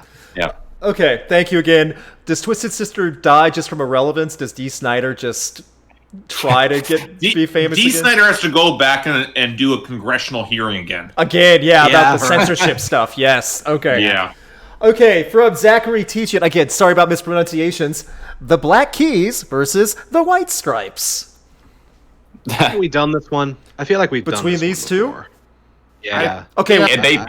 It's the name similarities and the fact that Jack and the other dude hate each other. Okay. Yeah. We'll just do the thumbs on this one then. Okay. The Yeah. Black Keys. 1, 2, 3. Unanimous. I was going to be real disappointed in someone. Yeah, The White Stripes. Yeah. Okay, we'll move on. White Stripes. Yeah. Thank you very much. Okay. From Dayton Hamilton, Tool versus Deftones. This hurts me deeply on a spiritual level. Ooh, that is really tough. Yeah, I got this one. I've been getting a lot more into Deftones. I know. This isn't fair. No, This it's isn't not. fair. But I got an answer. I got an answer for this. Yeah. I think I have an answer. I'm not even confident in my own answer, but okay. Tool. 1, 2, 3. This hurts. Really? Oh, okay. Okay. I'm not alone, but this hurts. And to do. Deftones. It really does. 1, 2, 3.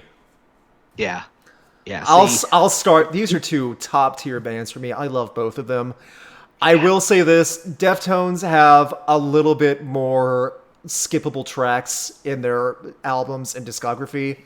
As in the center. Tool, I feel, has done so much. It's just because there's such a long break. And I've always adored Maynard's writing ability. He does not rely on lyrical rhyming. He does not rely on perfectly writing that like stanza and go the first chorus verse format. He writes so much more free form. Deftones does shades of that, and I love Deftones. But then I also look back behind who's the front man, the musicians behind Maynard in the bass, the guitar, drums with Adam Jones and everything. I love all the musicians behind Chino. However, I don't think they stand up technically as much as Tool, even though they're still amazing. I love both bands. This is like a hair difference for me. White Pony is one of my favorite albums of all time. So making me do this is very difficult, but I would say Tool. So Crash, you also said Tool. Why Tool? Oh man, yeah. Even listening to some of your points, I'm like, I don't know if even I agree with that. I know, right? I don't know. I'm not even confident in my own statements. Oh no, of course. But it's also like, oh man, this one there. In my opinion, there is no wrong answer here. Like both of these bands have more than proven themselves, I would say. But I don't. Tool edges it out just that much more for me because man, again, I feel like Deftones and Tool are kind of working with the same amount of mojo. They have the same epic and amazing level of talent, but Tool just super concentrates everything. So, like, Tool will only release an album every, 5 to 10 years and make it's only going to be 5 years? 20. Or, no, if it's 5 years, that's a super duper, that's a super duper short break. But, I feel like they super concentrate their stuff into making some of the most focused and explosive records they can. Whereas Deftones, they kind of spread things out a little bit more evenly. Okay, I know I'm out of time. Okay. John, why does Deftones get the thumbs up?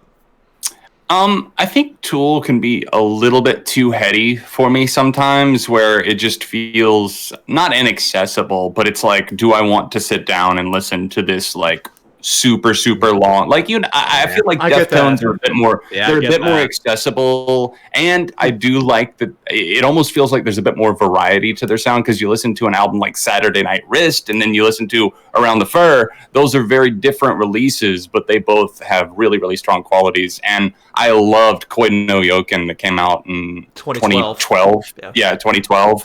Fantastic record. I just really think that they're so good at doing the quiet, loud dynamics. Yes, they are. Yes, they are. Yeah, throwing new things into the mix. My argument would be for Lateralis for that, though. I mean, Lateralis would be my argument for that, though, because Lateralis... Right, I was about to say, not that Tool don't do that, but we're arguing against our own thoughts now. I don't even know. Mark, please go. Exactly. I'm not going to say my opinion on Tool again, because we don't want this video bombarded with dislikes. I get those anyway. Go look up my Fear Inoculum review for Tool. Okay. I haven't much spoken on Deftones, and I'm going to say I'm not the hugest fan of them either, but I will say Deftones to me is a little bit more melodic. They pull me in a little bit more strikingly. I think Chino's delivery can get me at the right points. Mm-hmm. Lyrically, both these bands frustrate the hell out of me. I will say that right now. But at the same time, I will go back to Deftones more than I will Tool. It depends on the album for me, so I can't even make a fair for or against argument for that one. But yeah, I'm with that too. It's how do we even? I guess we can't kill either. I don't even know. Maynard's fucking invincible. So, And Deftones just canceled their tour, their 2020 tour, postponed it to 2021.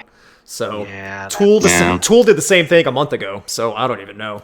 At least they got to play some of their dates, though. That's true. Yeah. That's true. So, oh well, postponement. That's the story of 2020. We'll try again next year.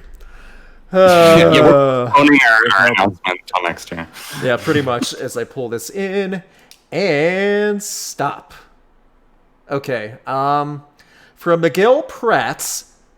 This is we just did this a band, but we'll do it anyway. We'll do this quickly. From Miguel Prats, Deftones versus Korn. Okay. It's much easier. Much easier. This is much easier for me. We'll do this quickly. Deftones, 1, 2, 3.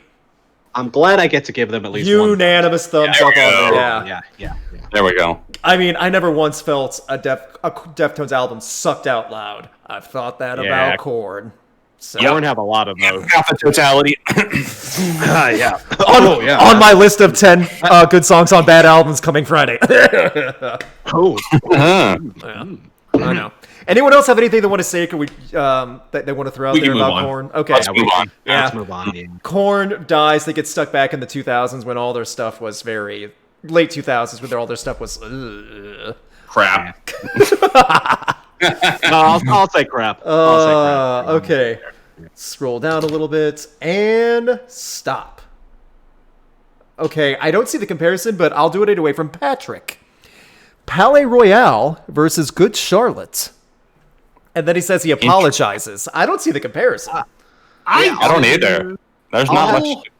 I'll have to sit this one out. I'm not terribly skilled on Palaye Royale. So. Okay. I kind of want to as well. Like, I'll back off on this. Okay, I'll do this. Luke and I. Okay, very well.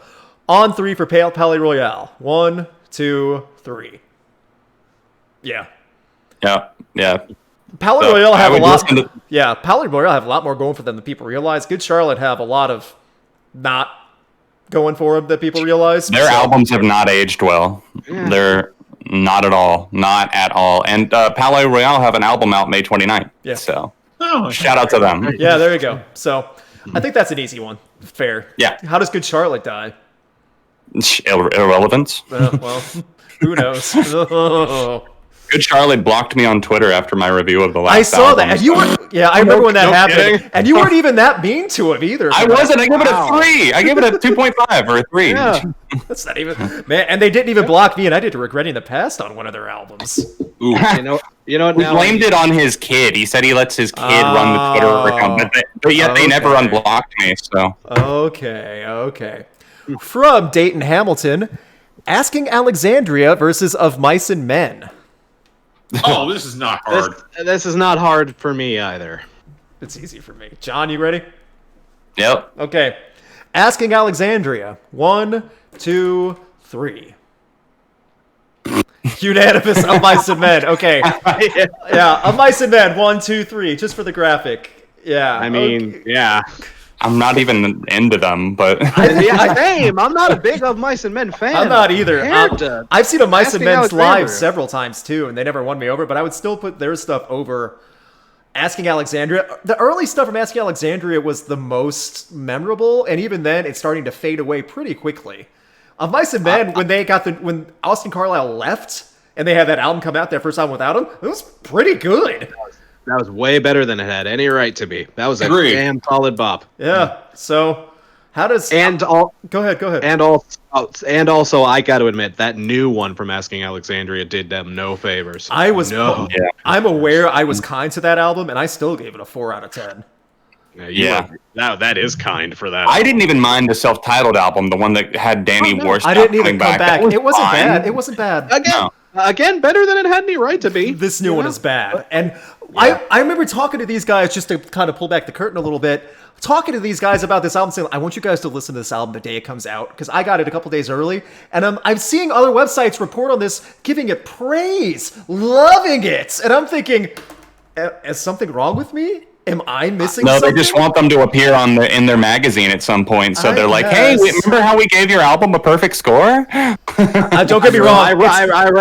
I read some of those reviews. It was like reading it from the parallel universe. You know. Wait till you read the NME's review of the 1975 album. Perfect this score. is- Perfect this score. reminds me of everyone else talking about the Baroness album from last year. I still like that Baroness album, but I know I'm in the I was gonna minority. say, You know, Wish I I'm in the did. minority. The production was terrible. That It album was. had It ruined. problems. The heaviest That songs album were had ruined serious because of problems. their production level. I agree, but I still loved it. Yes. So, from Octane Gamer, A Day to Remember versus Architects. This is a competition. Right. A Day to Remember. 1, 2, 3.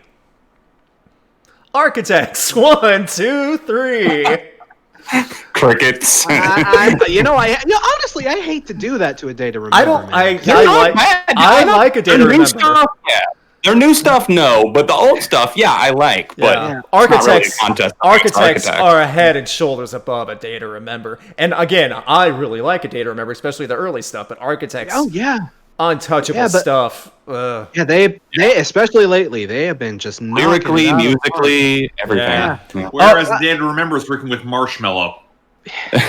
Hey, that was actually the best song that they put out in this new era, I think. So Which is the problem. It is. That album still doesn't have a release. You beat me date, to right? it. You beat me to it. There's still no update Yeah. yet. Instead of Yeah. they did one updates, like a little Zoom online thing where they're all socially distanced, saying we still don't have the artwork yet. We still don't have the album finished. Let's just give you a new song. They don't even have the album artwork yet. And this album was supposed to come back out of November of last year. yeah, they a announced it in label August of last year. What label are they on right now? Fueled by Ramen. Yeah, they jumped onto That 21 explains Pilot. it. Fueled by Ramen is Yeah. probably super mad that the singles aren't performing that well, considering that's kind of like a major label. So And also, it feels like when they did Degenerates, Shit, it really felt like, oh, this is what Fueled by Ramen would like, isn't it? We'll give it to you as a softball. What happened? And none of Yeah. those are- yeah. Common Courtesy, though, is a banger. It really Absolutely, did. absolutely. That All- record just By the That's way, their best, in my opinion. and a In day my to opinion, remember, is and a day to fine. remember was supposed to go on Not This Roadshow with Slipknot this year before that tour got canceled. How is Degenerates going to go with the Slipknot crowd? They come out with that song, My Friends Aren't Degenerates, but I never trade them. Maybe that was a bullet dodged. I'm just saying. Maybe. Yeah. We're Oh. only playing new songs. Mind No, reader. no new Twice. song. just play Second Sucks again, guys, please. Okay, from David, Green Day versus Brand New. Ooh. Okay. Yeah, I got an answer. I got an answer. John, Oh, yeah. John, you Yeah, look I- upset. Yeah. Yeah, I got an answer. Okay, Green Day. 1, 2, 3. I am so sorry. I get it. I get it, though. I get it. Anyone want to say anything of why? I think we all kind of know why Green Day. Anyone Yeah, want I to was give any about to- type of yeah, positive praise we for know. Brand New? Anything they want I to say? love every single album that they put out, and I hate to keep referencing the System of a Down situation, but they have like a very compact discography, and I love every single record. So, but Green Day are just like a long-spanning band that have a great album from multiple decades. You know, like you've got everything all the way up to 21st Century Breakdown, pretty much. Yeah. Green Day's in a weird stage too. Like they'll do like something great, something something great, something So next album, something great, Green Day.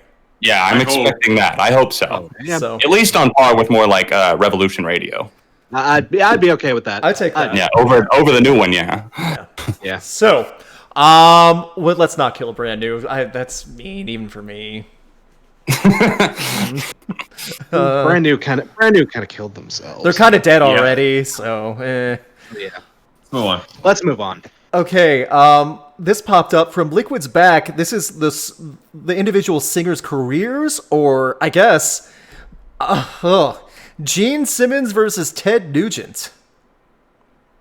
Can we not? I was about to say I'm not familiar with I'd their solo careers, so or Gene's solo career. I'd rather just not. Ew. Yeah. Just- yeah, you know what? That let's make that our verdict. Just ew. Yeah. I just remember watching a little bit of Gene Simmons' reality TV show, and it You just poor man. Ugh. With his son, yeah, I do remember that. that was bad. Yeah. Okay. Scrolling. And I gotta do this a rotator. Dun, dun, dun, dun, dun, dun, dun, dun. And okay. I think we should all have an answer for this. If we don't, that's okay. From Bluey, which is a name, Bluey. Trivium versus Killswitch Engage. Ooh. Interesting. No errors either, just the bands in general. No, that's to say, no I'm going error. to step away from this one because I don't have the hugest opinion on Trivium. Fair enough. That's fair. Okay. We'll go quick on this one, too. Everyone have an answer? Oh, yeah, absolutely. Okay. Trivium. 1, 2, 3. Yeah. Nice. Yeah. It's close. To Killswitch. It's close. No. Yeah. No, they've got some fantastic albums. Yeah, they really do. Absolutely. Yeah. I think, and like Trivium did have a down period, like at the beginning of the 2010s, where the albums, in the middle of 2010s, where the albums weren't really killing, but the last two were so good that it's hard for me. I think that's what weighs it in for me a little bit when they got their groove back. Yeah. I would say Trivium had kind of a rocky start, but they were able to pick around Shogun. Shogun Was the launching pad. They were able to really pick that up and they just became a stampede after that album. Yeah. Killswitch has been a lot more uneven. They've had and that's not even entirely their fault, you know. They've gone through so many shakeups as a band, you know, so that's not even entirely fair to them. But, you know, apples and oranges, but Trivium is just hard to deny. John, anything else you want to add? I'll just put my piece out there. I think Silence in the Snow is really underrated from Trivium. That was the album where Matt had blown out his vocal cords and couldn't scream. So and Shadows I feel actually helped him. Yeah. I think it's a little bit underrated. But yeah, Trivium's last two especially are undeniable. Okay. I'm with you, John. I agree that album does not. It gets more hate than it deserves. It's really good for what it is, you know. Good for what it is. It is very good for what it. Honestly, would any of you sound that good if you blew your voices out? Yeah. Can't argue that. So if Killswitch dies, they have to use a different singer besides Jesse or Howard. Yeah, that's a death. So, okay, moving on from Invader Weasel, Relient K versus Switchfoot. I have to step out of this one. I am not the Crash and I are probably going to be the most well-versed. I don't have enough about you Relient and I K, are so gonna I'm bowing out of this one. I'm Okay, so it's you three. It's you three. Okay. Relient K. 1, 2, 3. Okay. Oh, It's Switchfoot. close. 1, close. 2, 3. to Mark. Switchfoot. 1, 2, 3. Okay. It's close. So Mark, you were the one for Relient K. Go ahead. Keep in mind that a lot of my familiarity with these bands is more single related than in terms of a lot of the full albums. From what I've heard from Relient K, I think they're catchier. I think the production is more consistent, or at least it seemed more consistent. And while Switchfoot has arguably better albums, they've also fallen off a lot harder. That last album last year was so bad. The last two albums were really bad. Last two albums, real shockingly bad. Last three, even, honestly. Yeah, I won't argue that. So, Crash, why does Switchfoot get the thumbs up?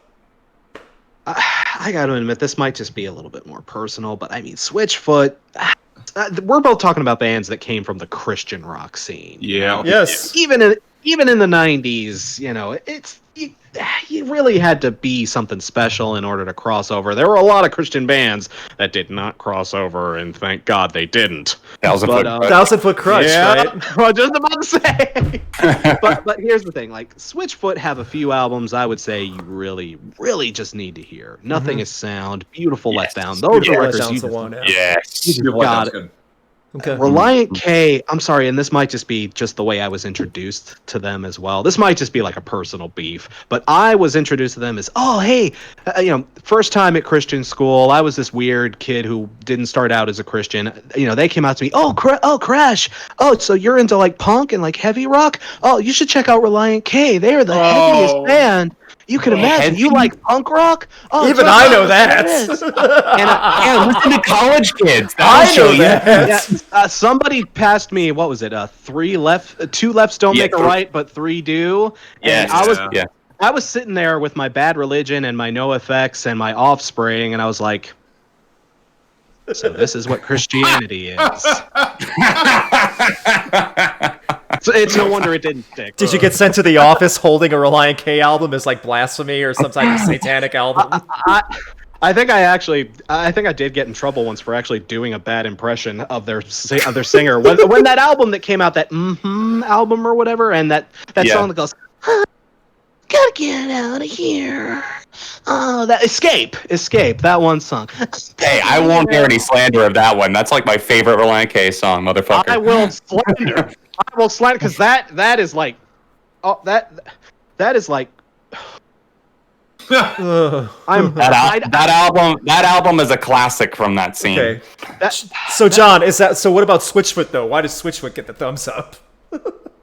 Relient K were like, their early stuff was just like so like, we're quirky and we're just these young kids and we're just making our way through life, and their writing was really uninspired. It took them a while to get going. Really not until did I get on board with them. But between that and Air for Free, I mean, it made it a little bit of a tough decision, but Switchfoot just have more albums overall, like Nothing Is Sound and Beautiful Letdown, like you were saying. So fair enough. It's close. Okay, so Relient K dies. Yeah, go ahead. I'm sorry. Crash. Can I just throw one more piece of shade just because? Sure. Okay. Well, John, I love you. You know I love you. Has 5 people playing on it. They are a 5-piece for that band. They are a 5-piece for that record, and it is the thinnest, wispiest, wimpiest little. The lead breakout song is. Gotta get out here. Oh, that dude, just. Crash has terrible asthma. The man is 26 years old and his balls haven't dropped. What? Should I get out the vinyl or the CD copy, Crash? Oh, dang! Oh man. I love you, but my heart breaks. My heart breaks, dude. So Same to you. Relient K dies either way. Switchfoot lives. Does Relient K have to go climb that 1,000-foot crutch and join 1,000-foot crutch? Yeah, I think it's fair. Yeah, that's fair. That is fair. And they have to sit here and hear the explanation of why Jesus is a 1,000-foot crutch until they die? Okay. Oh. Jesus. I mean...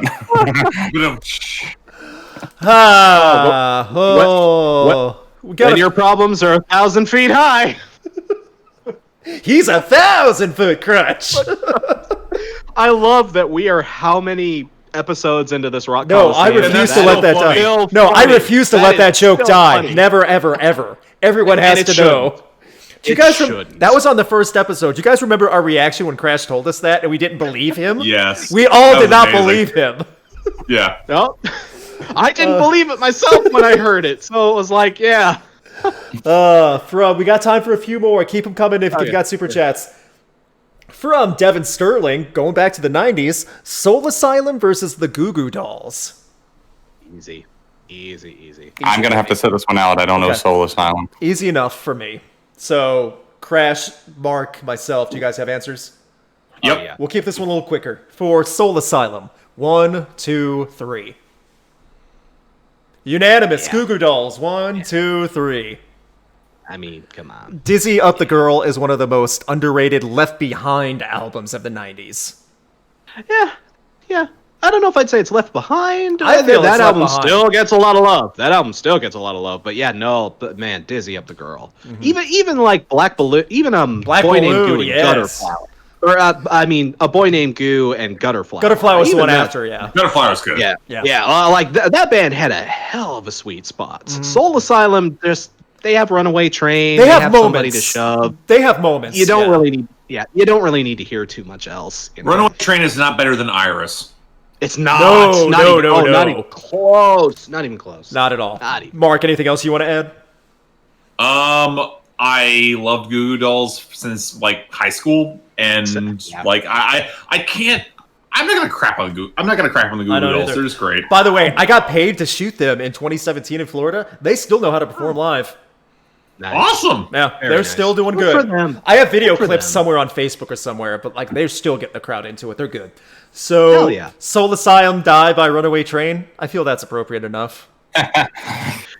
Somebody to shove into the Runaway Train. Oh. We go here. The Doctor of Hugonomics. Again, I love that name. I remember him from before. Tame. I do too. Yeah. I like it. Tame Impala versus MGMT. Oh, this is not hard. That's This easy hard for me. Yeah. John, do you have an answer? Yeah, I'm a little closer. Okay. I have an answer. Okay, for Tame and Pala. 1, 2, 3. Really? Okay. What? Mark, MGMT. Yeah, I had a feeling it was gonna. No, I knew it was 1, gonna go down. 3. I knew it was. Mark, I knew what's this was gonna wrong? happen. Why does MGMT get the thumbs up, Mark? Don't be angry at us. Okay, Kids is a great song. I totally agree. But the album, do I need to? Well, yeah, that album is fantastic. Congratulations is a really solid album. That self-titled was weird. The self-titled album is not good. Weird. yeah. Little Dark Age is amazing though. And Little Dark Age is fucking amazing. Yes. So that's generally a solid record, even if I don't like that newest single they've been trying to push and not going anywhere. In the Afternoon? Yeah, not feeling that. I like that one. I like it. it. So. But I will still take MGMT over Kevin Parker's relentless festival wank band that he is. Wank band? I'm sorry. I know. I see it. I see where you're coming It's really infuriating because I've never liked Lonerism. I didn't like Currents that much. Like in the Slow Rush, it's there. It's very much I do not get the appeal. I think the production's really flat. Like to me, it's not nearly as lush or interesting. I think MGMT is more interesting. MGMT is at least working with Ariel Pink and doing cool stuff. Like nothing about. Well, let's say this. Tame Impala is very Instagram influencer cool, and I have a limited tolerance for how much I can handle that sort of cool. That's a little. That I kind of see where you're coming. Okay, John, why does Tame Impala get the thumbs up? They have no bad albums. MGMT does. I agree. I agree. That is 100% my logic behind that too. That self-title for MGMT was just so awkward that that kind of rubbed me the wrong way for MGMT going forward. So I think Little Dark Age is their best album to date, and I fucking love that album. I really, really do. But outside of Congratulations, I think Oracular Spectacular was way too singles heavy. Like if you look at Time to Pretend, Kids, and Electric Feel, and compare those to the rest of the record, nothing really stacks up to those. You know, like there's nothing. They're better singles than pretty much everything Tame Impala has ever released. Hard disagree. I disagree with that too. I'm not with you there either. Yeah, I disagree. Like the closest thing would be Let It Happen or maybe Same Old Mistakes, and I don't think either of those songs hold up to Electric Feel. If you say so, man. Each their own. I guess. Crash, anything you want to add? Again, a lot of what I say echoes John's statement. Like Tame Impala have been a little wonky with theirs catalog, but they don't have a full blown stinker in their midst. I wouldn't say MGMT. Honestly, God, Mark, I hate to hurt you like this, but I'm not even that big of a fan of Congratulations. It just does not. I get it. That one's a weird one. It is. I'm surprised I liked it as much as I did, to be honest. Yeah, their middle period is just hard for me to swallow. They've been on the upswing. I'll totally give it to them. But I like the whole goth thing they're doing. It's nice, little gothic synth pop. You know, I'm into it. I don't know, Matt. Just Currents. I just love Currents. Me too. That's mine. That album just won me. I'm sorry. It didn't win me at all. I wished it would. Like I like Lonerism probably as their best, but like. Currents just has never gripped me as much as I'd like to, and because I find the writing on the album so insufferable. Yeah, what to say?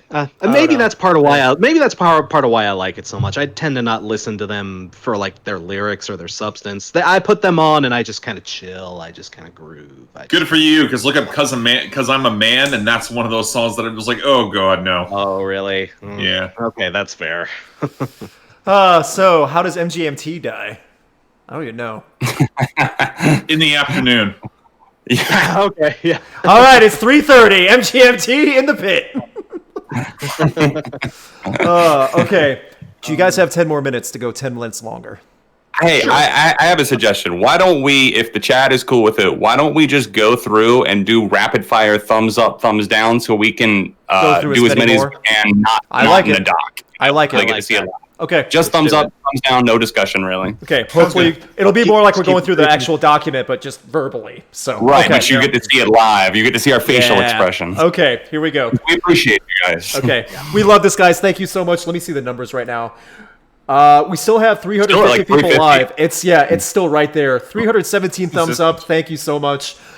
Keep it coming. Keep your suggestions if you have them. We're still taking them. We're still doing this at random. Thank you guys again.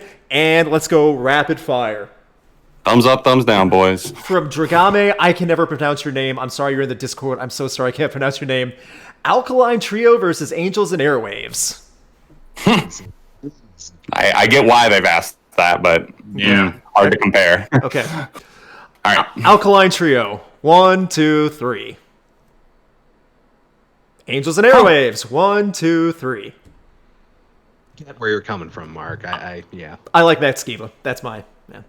Air. Yep. Yeah. Okay, that was a good one. Okay, fair enough.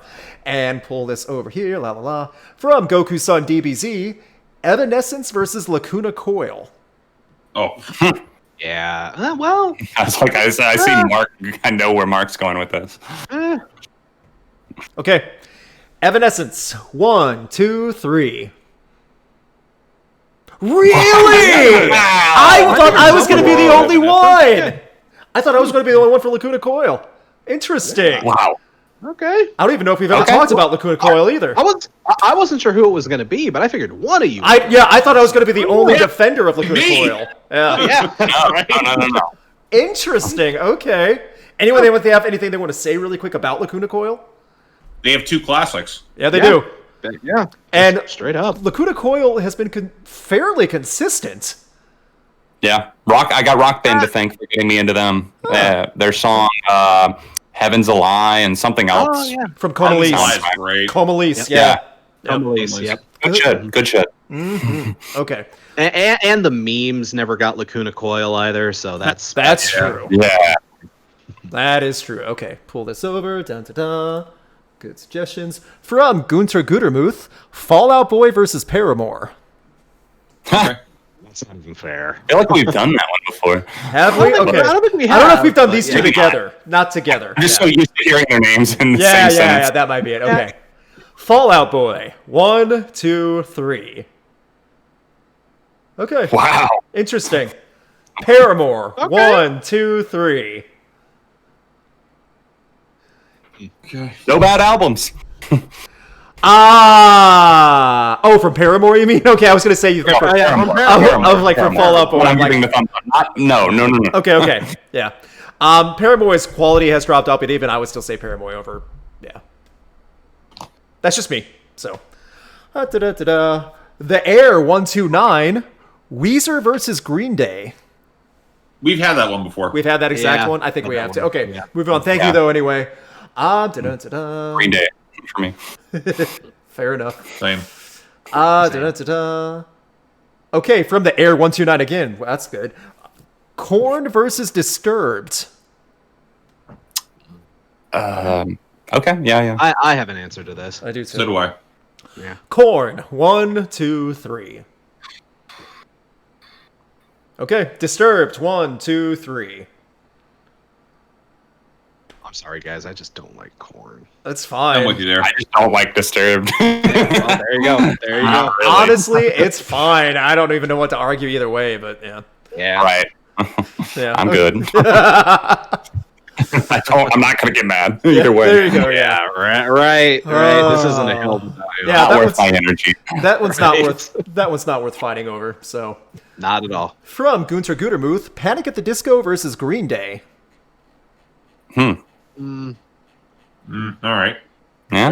Fair enough. Yeah. We Yeah. can do this. Panic at the Disco. 1, 2, 3. Unanimous. Okay, Green Day. 1, 2, Like 3. y'all know, my favorite band is Green Day, right? You know what I'm gonna say. Pretty much. Again, look who you're talking to, man. Yeah. Yeah. Fair enough. Yeah. Okay. From Goku-san versus DBZ, Sir Elton John versus David Bowie. Ooh. Not fair. Not fair at all. Fair at all. No. Ooh. Oof. We can do this if we want, though. Yeah, I'll do it. I'm willing. Yeah. Okay. Yeah. Sir Elton John. 1, 2, 3. Really? Damn. It's by a hair for dude, me. Starman. Barely. I grew up with Elton John's music, though, and I didn't So did start I. it. Fair enough, yeah. And I- It's and I- ingrained into my life from a very young age. David And Bowie. that's me 1, with 2, Bowie, 3. For Yeah, David yeah, that's Bowie. me. Yeah.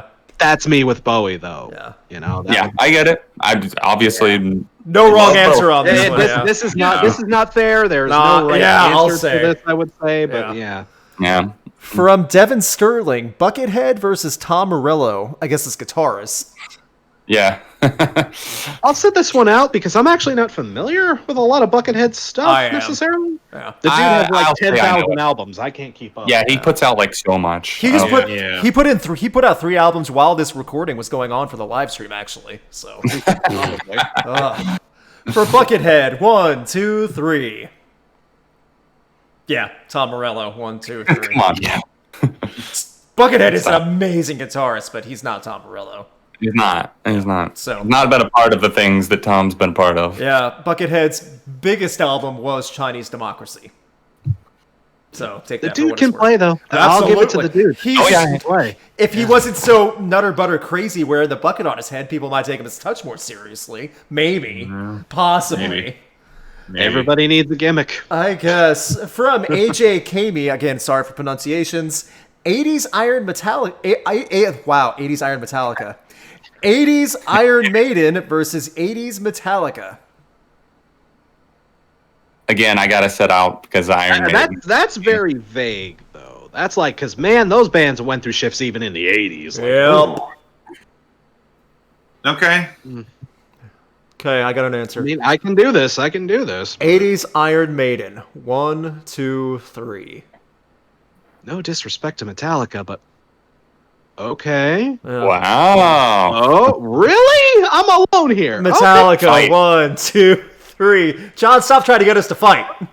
I have no man in this fight, clearly, but fight. My thing for Metallica is just because the strength of Master of Puppets and Ride the Lightning were so iconic, and the true lighting the fire of thrash for so many others to come forward and things like that. Iron Maiden, I love to death. You'll never hear me say a bad thing, but I just think 80s Metallica was best Metallica. So Man, I'd argue with you like Sign and Martin, Number of the Beast, and Power Slave. oh, you're not going to hear me Those argue too. against Iron Maiden. You're not going to hear that. I'm just saying. See, Yeah. yeah. Mark. Like I showed you the album earlier, which would normally be why I would go for 80s Maiden, but at the same time, 80s Metallica. It feels like there's more in 80s Metallica I can go to that feels a little bit more robust in comparison with 80s Maiden. Oh, that's right. I was gonna say, does And Justice for All break this? But that was 90, wasn't it? No, that was 89. 89. That was 89. Ooh, okay. Black Album Okay. was 90 or 91. Yeah. Black Album was 91. Black Album was 91. Yeah. Iron I Maiden. still hold Injustice for All as one good remastering for being a great album. I agree. I would agree with that. I would agree with that for sure. But Yeah. But Lars, but then you have to get Lars back in the studio too, and I don't want him Yeah. ruining that. Yeah. that's not happening. You Unfortunately. know, from Devin Sterling, this is not band versus band, it's singer versus singer, but I'll allow just because we're blasting through them. Tyler Connolly versus Scott Stapp.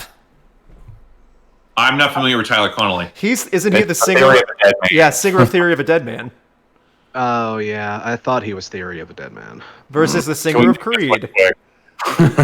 Tyler Connolly, 1, 2, 3. I guess. I'm not. Scott Stapp, 1, 2, 3. At least it can be funny sometimes. Okay, that's a good point. That's a good point. You get more chuckles out of Creed in a good way than you do get chuckles in a good way out of Theory of a Dead Man. You get nervous laughter listening to them. Yeah, touche. Like, Can I change my vote? They're for real? Yeah. From Tom K. Oh, this is another grunge battle. Alice in Chains versus Nirvana. Ooh. Okay. All right, here we go. I got an answer. So do I. Yep, let's do it. Yeah, I have an answer too. Alice in Chains. 1, 2, 3. swear to God, if you guys do this to me again. Oh, thank God. I thought I was going to be alone on the Nirvana thing. And Nirvana, 1, 2, 3.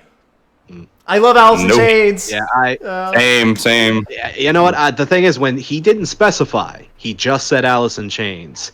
Tacking on the new Alice in Chains era. Come on. No, I didn't even take it that way. He did not specify, so it's legit. Is it? I'm my sorry. gosh! Is it bad that I didn't even consider the new Alice in Chains with the new? Yeah, song? I didn't either. It's like Sublime with Rome. I didn't. You know? even think- yes. It's No, not. I would put the new Alice in it's not- Chains. no, it's No. not. No, but I'm saying you think of it as a different entity, even though it doesn't have It a is. different name. Exactly. William Duvall is solid, but at the same time. Oh no, I like the stuff that they've put out. At least some of it. It's hit or miss. It's not Jar of Flies. Let's say that. But Yeah, exactly. Nirvana, yeah, okay. Nirvana. Yeah. Fair. I'm glad I got to give them one thumbs up. Yeah, Yes. that felt good. That felt good. Okay.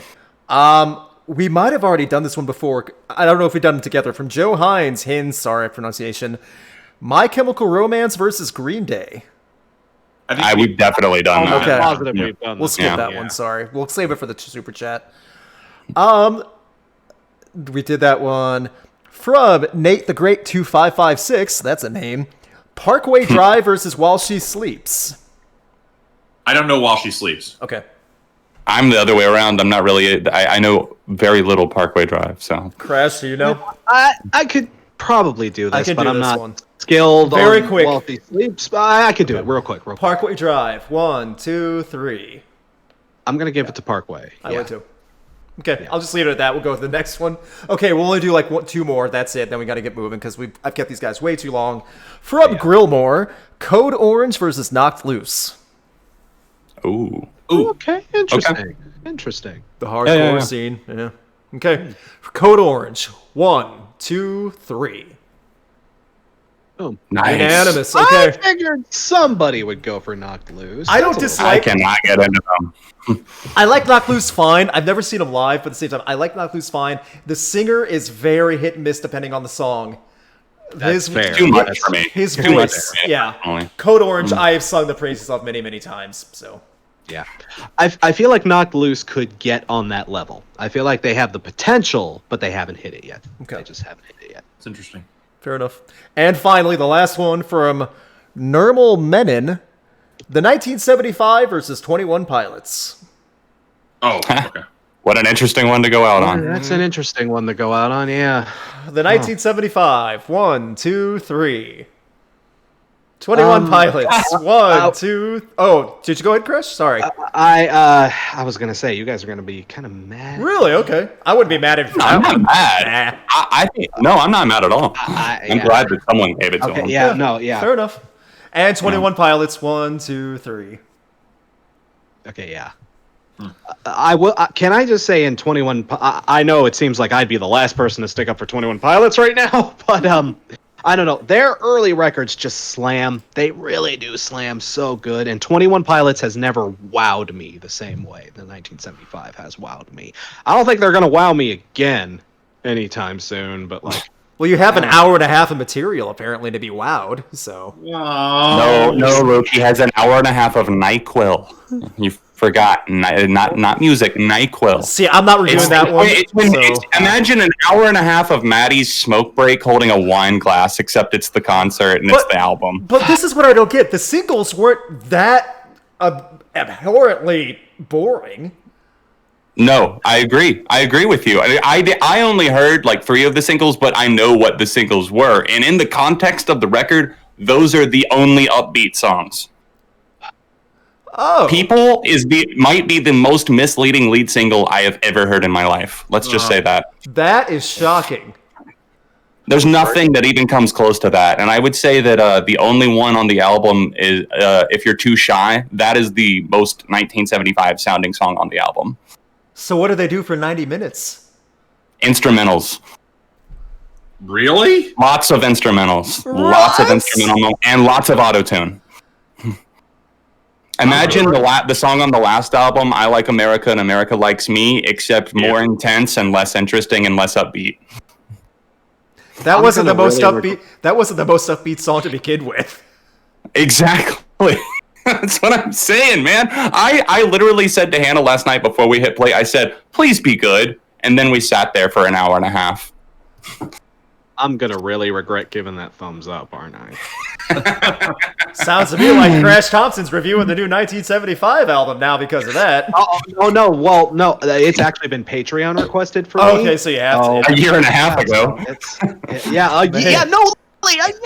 My requester, I think they requested this like at least early last year when they announced it, and it kept getting delayed over and over and over again. I'll bet my requester doesn't even remember that they requested it. If you're out there, You know, like for a while, I'm finally coming through for you, but man, for a while I was like, okay, the 1975 and A Day to Remember, who's going to get their crap together first? I mean, I guess the 1975 proved they could cross the finish line. How did it take them an extra year to finish this? Is my question. I am curious to hear it now. I don't know if I'll be able to go through the whole thing. 90 minutes of blah from them? I don't know if I can sit through that. Good luck. It's going to be tough in one sitting. That's all I can say. I am so you guys have me like full blown dreading what this thing is gonna be now. John, honestly, I am going to have to, when I do my review, I'm going to have to download this copy of this stream and like use a clip of this in my review of you giving the thumbs up. Of you giving the thumbs up, and the only one. Yeah, exactly. I'll have to use that clip. And I'll have to have it bite me in the ass in real time. That'll be fun to watch. Hey, you could end up loving it, Crash. I don't know. You know, who knows? I shouldn't write it off. Exactly. You guys shouldn't write it off. You know, I could be the only one that feels that way. Okay. That could certainly be. That's why we need to, we have to give it its fair chance. And I promise, I do promise I will give it a fair shake. Okay. Oh, yeah. I wanted to love this thing. Trust me, people. Yeah. And I guarantee it's not as boring as that Future album. I haven't heard that, so I cannot say. But it's 21 songs. It's over an hour. Well, Matty Healy did 22, so let's fucking go. Neither of these artists have any right to be putting out albums that long. Also, Asking Alexandria was 15 tracks. What's going on with all these bad albums with way too many songs? Streams, dude. Stream trolling. Okay, would you guys rather have that, or would you guys rather have that terrible country rap album that you guys were crapping all over earlier? Sam Hunt? Yeah, him. Sam Hunt. I would take the 1975 over Sam Hunt. Oh, yeah. That's not close. Okay. I mean, at least it's not like... Okay. That Sam Hunt is... Okay, we'll end this with tonight before we start saying goodbye. Explain to me, someone who's never heard Sam Hunt before, why Sam Hunt is bad. Mark, you would be the most skilled at this. Mark would be the one to do this. You're the one who can rapier this. You Body like a back road, driving with my eyes closed. That's all I know every curve at the back of my hand. 15 and a 30. I ain't got no worry. Can somebody do the fake take snaps, it slow, it's as fast as I can. We need all the program snaps in the background, please. No, you need that. Hey. Mustard on the beat. Oh. We wish DJ Mustard would do better than that. Yeah. I'm confused about everything, and I don't like it. Luke, this is the only time I will say this to you as a friend. Stay ignorant. Just stay ignorant of this. Don't. I was the thing that we did. I take pride in the fact that I was the one to warn you all about Theory when that album came out in January. That's still my worst. This is worse. Curiosity got the best of me on that one. Yeah. And Same here. It's one of my worst. And you guys are saying you know better than to make our mistake. Yeah, I do. I've learned. So okay. Yeah. That being said, Rock Coliseum has been a great time for all of us. We had some impressions, we dunked the crap out of some bands, unfortunately. Sorry if we hurt some feelings, it's just how it is. I'm sorry we didn't get to see more of a fist fight about Relient K. That was funny for me to watch. However... We'll meet up afterwards when it's safe. We'll meet up when it's safe to beat the shit out of each other. Yeah, fair enough. 6 foot social distancing fist fight. Yes, that'll work out well. Sword duel. There we go. So, that being said, we would like to start saying goodbye to everyone. We still have over 300 people in the chat. Thank you guys again. Wow. That is Thank so great.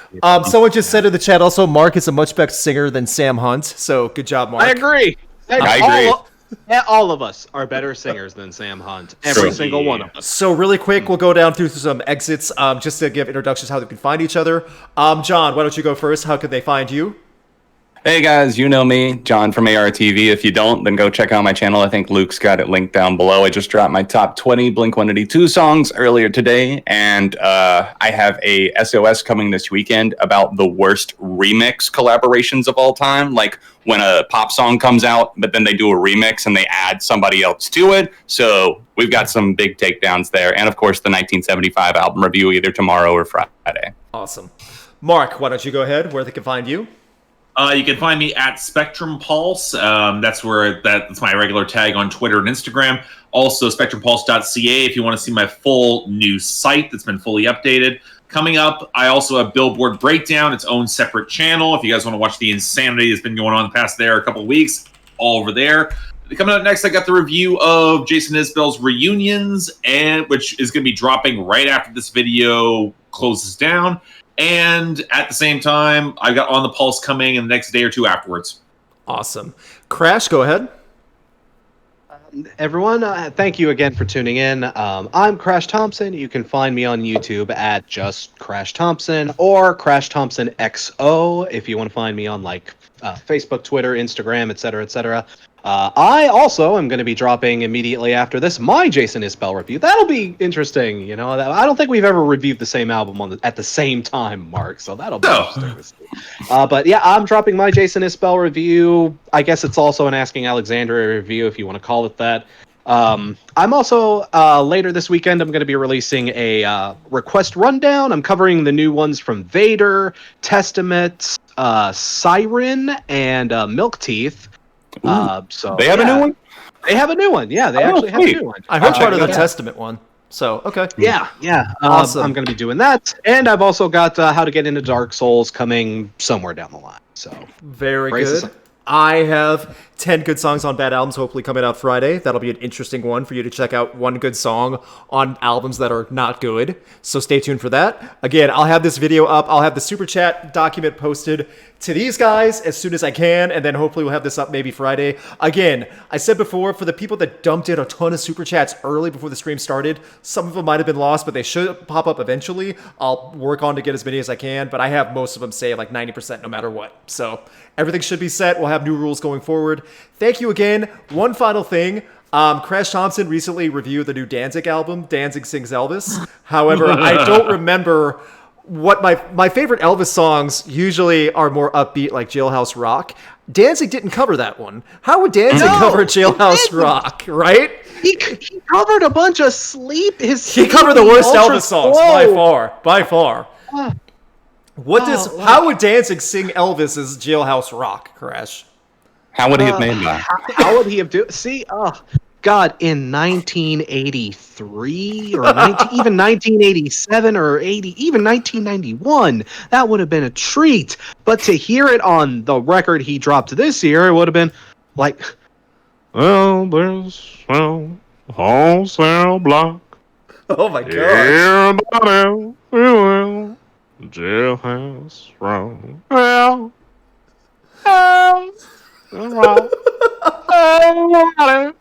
Wholesale law. He's strangling. Is this the soundtrack to his new film? That was just the verse. You got to get to the chorus. That was the chorus. Oh, okay. Check out his new film and his new album from Danzig, both of which, and see which one you like worse.